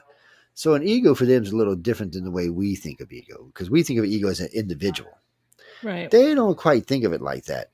So they're kind of shifting around and sharing all the time. So let's say we did an experiment. I don't even know if I should tell you all, but yeah, I'll tell you. Anyway, we decided, So we do experiments all the time, by the way. We go to Right. places we know where grays have been seen or other things or where there's activity. Well, we were near a NASA facility where we know there was been some serious activity. So we know people were being taken there. So our dumb selves went out there with 6 people. Now, what's weird about this is there's a camera pointing at the sky watching. There was a shooting stars that night. So you hear the 3 people in the front talking because they didn't see any of this going on, and then you hear the 3 people in the back flipping out. But the 3 people in the front, which were maybe 25 feet away, didn't hear any of this. So we decided one night that we were going to try to catch a gray. This is, by the way, people, I'm recommending you don't do this. Okay. So I took 3 of the best telepaths I knew that were in the organization, the very best. We got out there and we did it. We stopped him, cold in his tracks. And the next thing we knew, there was 2 other grays, and guess what happened? Was not nice. And the whole thing, because at that point they were tied in so hard they couldn't let go. So they were trying to fight the other 2, which was just a waste of time. Their abilities were so much stronger. And then when it was all said and done, because everybody was sick and puking and headaches and bleeding out of their noses and stuff, it was a horrible thing. And you can hear the whole thing on the damn tape, all of it. I mean, the whole thing that was going on, you can hear everybody talking, everybody screaming, you can hear all of it. But yet the 3 people in the front didn't hear a damn word. Not even one word. They didn't hear one of them. They were Right. just talking about the shooting stars, like, look how pretty shooting stars. I just could not believe that. Because I was watching all this go down, and then in the end, after they pretty much kind of beat the living crap out of the humans for doing this, they stopped, and I actually seen a smile. I've never seen a gray smile before. Just a little crack of a little. Just it was weird. At the tenacity of what you were trying to do. So basically he transmitted the message out. Not bad, nowhere near ready for this yet, but not bad. And he smiled, and the other 3, and then they just disappeared like they do in their little door that opens up, and they disappear into it. It was an insane, but the whole thing's on tape. So people tell me, "Oh, that's not true." So, I'll let you listen to the tape. You can hear it for yourself. And it was insane. The whole thing was very intense. It was very insane, and so we've set up other experiments where we've tried to hold things in position because we know that we have these abilities, but you can't learn them if you don't use them Well, this is what I'm saying. You use it or you or lose lose it. it. Yeah. So I mean, in this case, it was insanity, is what it was. And then we went back a couple of weeks later, which, by the way, my wife still thinks this is funny. So we thought we were going to go over there and be smart ass one night. So we get out there, and there's all kind of contact going on. This is also near NASA. And we kept hearing what sounded like somebody just murdering a horse. I mean, it was just screaming at the top of its lungs. So then nothing. Next thing we're in the car driving, I think we stopped at Waffle House to eat. So she's laughing her ass off. Literally, my wife's laughing her ass off. My friend Gia is so petrified she can't even move. And I was just shivering. And still, so whatever happened flipped us all out. But Linda thought it was funny because she said, "I told y'all not to do this in the freaking first place." And she did. She laughed. And I was like, "Bitch, you better stop it." She just couldn't stop laughing. And the other one was just like what the hell was that? Just stop by. And the other Gia was just petrified. She would never go out there with us ever again. She was literally just petrified. And all I could think is, am I going to let somebody in my head to find out what the hell this was?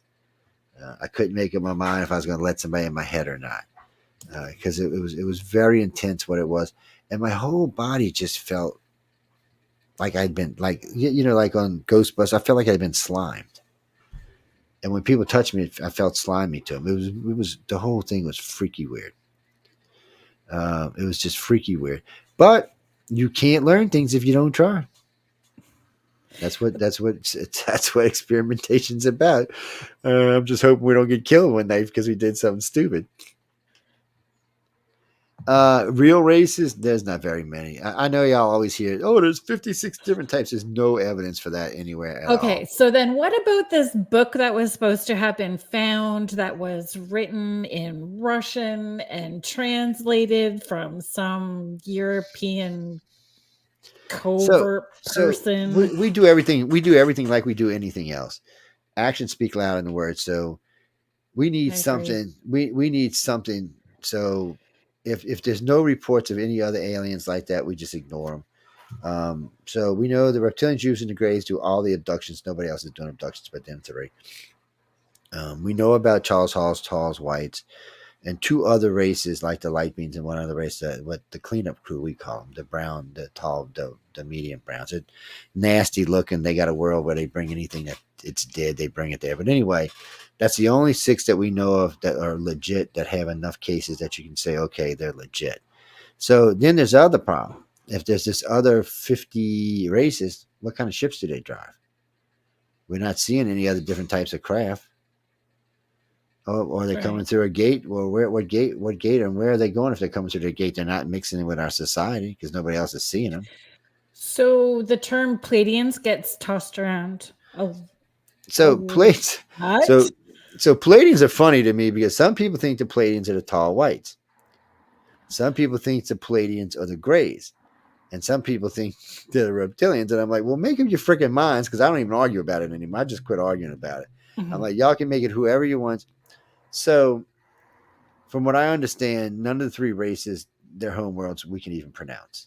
It's not within our grasp of language, especially since they're all three telepathic. It's just not something that we've been able to spit out yet. We haven't got to that point where we can actually say, whatever their home world is. And from what I really understand, none of them have actually told us where their home world is because Gotcha. they don't want us to know. Wow. Because one of these days we're going to be in deep space. We might go, hey, can we come visit? No, I don't think they're ready for us to know yet. I mean, it's been a while, but I haven't seen anything that would suggest anything else. I do see I do see cross things like, so, if you ever go on one of our sites, you'll see like, we'll have things like, did you have fascination with dragons or vampires or things like that? Or with the paranormal? Do you have a fascination with your paranormal? Odds are you're a contact or abducting, or really not a contact. So, because you're looking for answers. So, this is how this actually works for most people. Most people will start out with religions and they'll go through the realm of religions. They might even try the dark arts or something along those lines. And then they'll go to the next thing, the next thing, the next thing, and it's not answering their questions. And then they'll get into the paranormal and they'll start talking to other things on the Yes. other side and things along those lines. And because they're looking for answers, but they're still not getting the answer that they're actually looking for because they don't know they're an abductee. They're just looking and looking and looking and looking and looking. So if you're in paranormal and you're telepathic and you're gifted, you're an abductee. There's not even if and ands about it. If I put you under, I would bet you $1,000 that you would come out as an abductee. It's it's just because we all have different ways of looking for answers. Yeah. We all do. And I really And do feel like you shift from the paranormal to talking more about consciousness and quantum physics, and you just keep elevating well, eventually. y'all know what a poltergeist is, right? So let me ask you: is a poltergeist paranormal? Well, okay, we can't use the paranormal word I because don't think that paranormal means poltergeist is anything correct. outside of the normal. So aliens would be paranormal too because they're outside. But anyway, so is a poltergeist from some aliens or from demons, or is it from aliens? Which one is it? Because have you ever watched Close Encounter of the Third Kind when all the shit's blowing around in the house and things are moving around? Well, that's a poltergeist, but it's not. The aliens are causing that. Mhm. So when it's a poltergeist, how do you know which one it is? Ooh, yeah, you don't really, do And you? but I've also seen where kids have done it, right? So that Yes, it's and that's a damn good point because it's kids. yeah, kids can, especially when a child is going through puberty, they can easily manifest these things in your house. Easily Yeah. manifest these in your house. So then, Yeah. it's your children. Then it's not anything. It's not anything alien or demon. It's just your damn children going their abilities. But because they have those abilities, they're an abductee. Or that's it. Which is where a lot of aha moments came in when I last summer. Like it's really been a year of adjusting for sure, and But processing but stuff. I'm gonna tell you like I tell everybody else. You should always do what makes you feel as snug as a bug in the rug. Okay, I don't, I'm not here to convert people. People, are, oh, you're Oh converting no. people. I'm not. I'm not. I said I'm just giving people more information than they already have. Because think about this: I ran the largest UFO paranormal network in the history of. I mean, until we converted to United Public Radio, if you typed anything UFO paranormal, we came up 5 pages, first 5 things. The only reason it changes because we've been moving to United Public Radio because I like to talk to other people like Pat Henry from Dragon Con or Rachel Maddow from Yeah. NBC or Mayor de Blasio, things like that. So I needed, because, first I still remember this. I call it, who was it? Mitchell Keiko. Neil deGrasse Tyson, actually. I said, I'd Yeah. like you to come on UFO Paranormal Radio and talk on UFO Undercover. And I went, click. So we changed some stuff around because, I have a bachelor's in science and I like to geek out in science sometimes, which, by the way, unless you like science, don't ever listen to one of my science shows. I'm not trying to be mean, but Mitchio and I geeked out so much that we lost like a million people one night. It just we were talking about stepping stone theories. I introduced him to stepping stone, how we could get across the solar system because he was telling me, "Oh no, aliens can't get here." I said, "Well, wait a minute, Mitch. Let's talk about this for a minute." I said, this is how we're going to do it. We're going to put a base in the moon. We're going to put a launching platform in zone L11, which is the one that runs straight down our solar system that picks up the solar wind. We're going to put one on Mars. We're going to put several in the asteroid belt. We're going to put one on Io and Europa. We're going to put one on Charon and Pluto. We're going to put one way out in the Oort cloud. When we get there, we're only 1.1 light years from Proxima Centauri, which is 3.8 light years from us. And then boom, we'll be there. So that's just stepping stones. We'll be just hopping along, hopping along, hopping along. So even though our galaxy is 160,000 light years, in 300,000 years, we can cross it twice. In a million years, we can cross it 4 times. In 10 million years, we can cross it 20 times. So if you got an advanced race out there, they could have already explored the entire galaxy thousands of times over and never have broke light speed. See, that's the thing. You Right. don't have to have light speed to do it. It just makes it easier. And frankly, I don't think everything is light speed to start off with. I think some of this stuff may be light speed, but I think especially the Greys like to jump around because here's a little story for y'all. I know we're running short on time. Yep. This is how we found out that they learned from us, meaning that they stopped doing missing time and did something else. So we got a couple, Pensacola, Florida. They're at the hotel at 10:10. Okay, you see their car at 10:10. It's on the camera. It's in the parking lot. They leave at like 10 minutes 11. They go to the 7-Eleven. They stop in. They're videotaped. People remember them. There was shift change. They remember them coming in and buying because they were very chatty and talking about aliens and stuff. And then they left there and they drove to Navarre Beach and they parked their car in Navarre Beach and then they walked out to the beach where they had some weird experience. Okay. All right. Nothing big. So they go home. They're on their way home. They find a ticket wedged in between the seats, which the car was locked, which was weird anyway.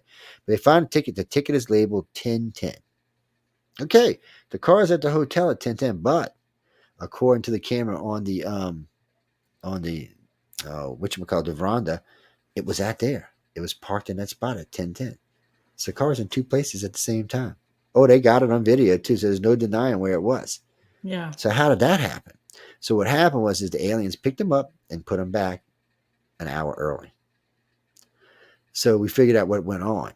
So when we talked to the cop, I called the cop personally and I talked to the dispatcher. He said, "Oh no, it was 10:10. That's when he got there."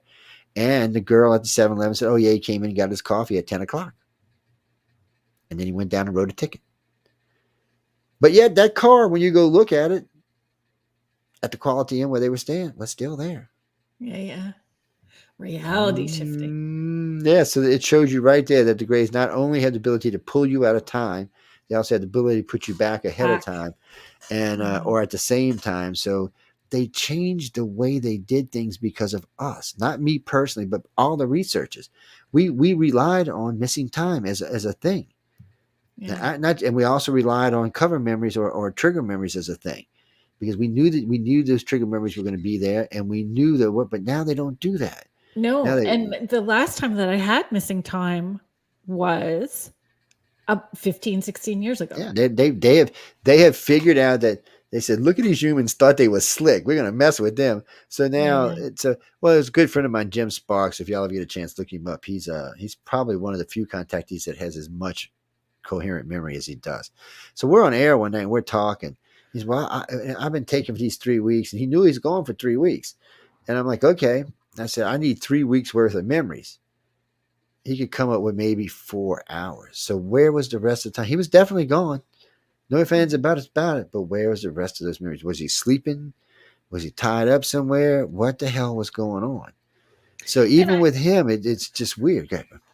I think for me, it's not that there's discomfort in having things coming up. It's the discomfort maybe others are feeling within the family dynamic, and finding those safer places to talk to somebody about those things too, right? Because not everybody's wanting to come along on the ride consciously at this point in time. Yeah. They're Well, happy to for stay where they're everybody at. who's out there between ages like 11 and 28, yes, it can be pretty horrific. It can be pretty nasty. There's a lot of stuff goes on there, a lot of breeding programs, a lot of other stuff that you're not going to feel comfortable about as a human. But remember this, it stops.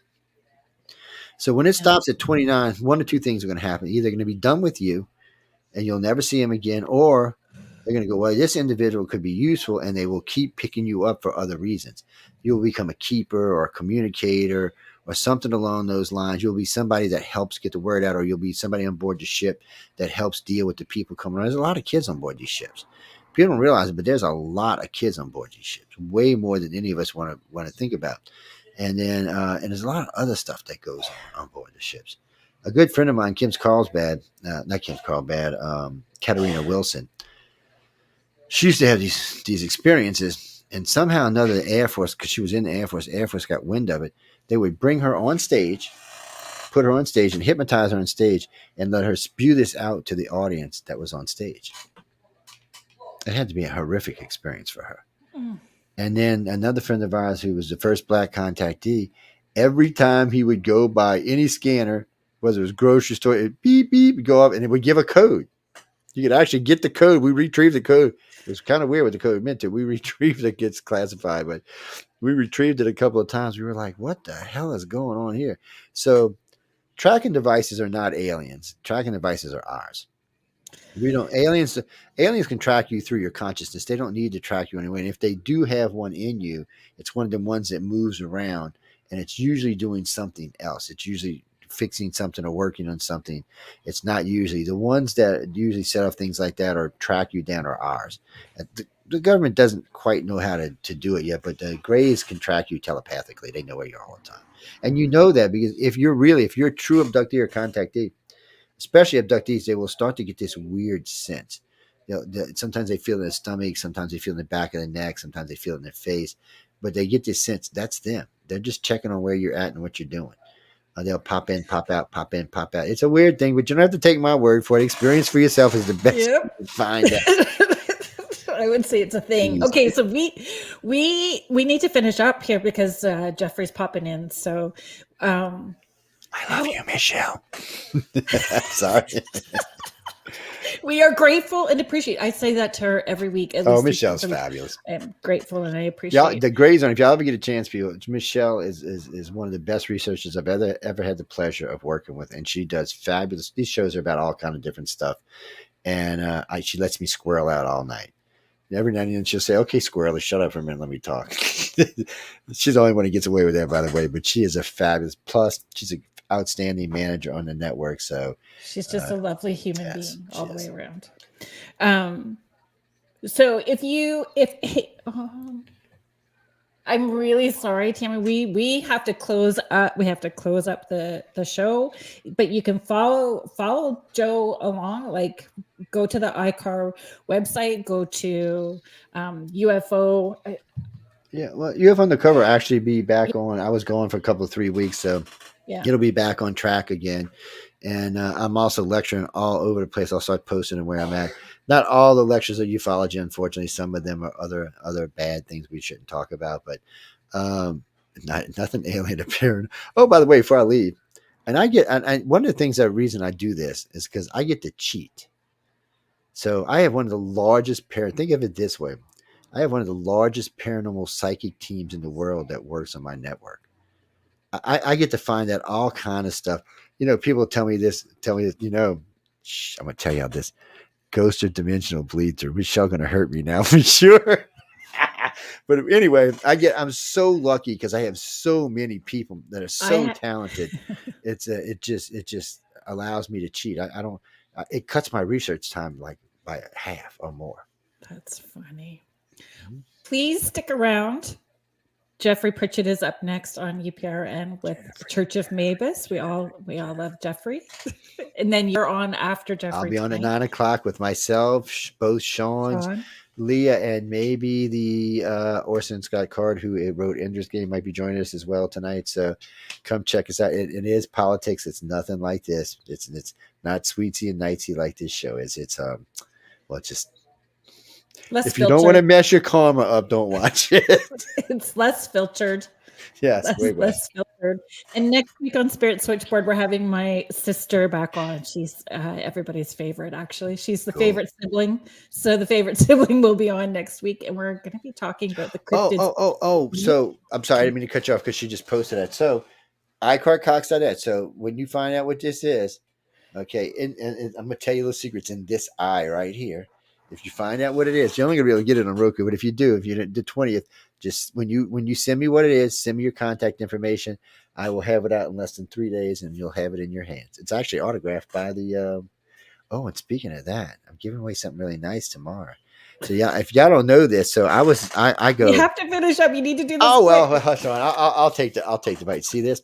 So I was out in California for the last 10 days with some of the best writers in the world and some of the best illustrators in the world. Well, this book is signed not just by the judges, not just by not just by the families, but all the winners as well. So it's very unique and very unique. So I'm only going to give one of them away because I always keep one for myself. Anyway, I'll shut up now. We need to go. Thank you very much, everybody, for joining in the chat and being a part of the show. We appreciate you and we're grateful for you. Thank you to the United Public Radio Network and the UFO Paranormal Radio Network, 105.3 and 107.7 FM New Orleans. Thank you so much, Joe, for being on the show tonight. Oh, I had a great time. Good night, everybody.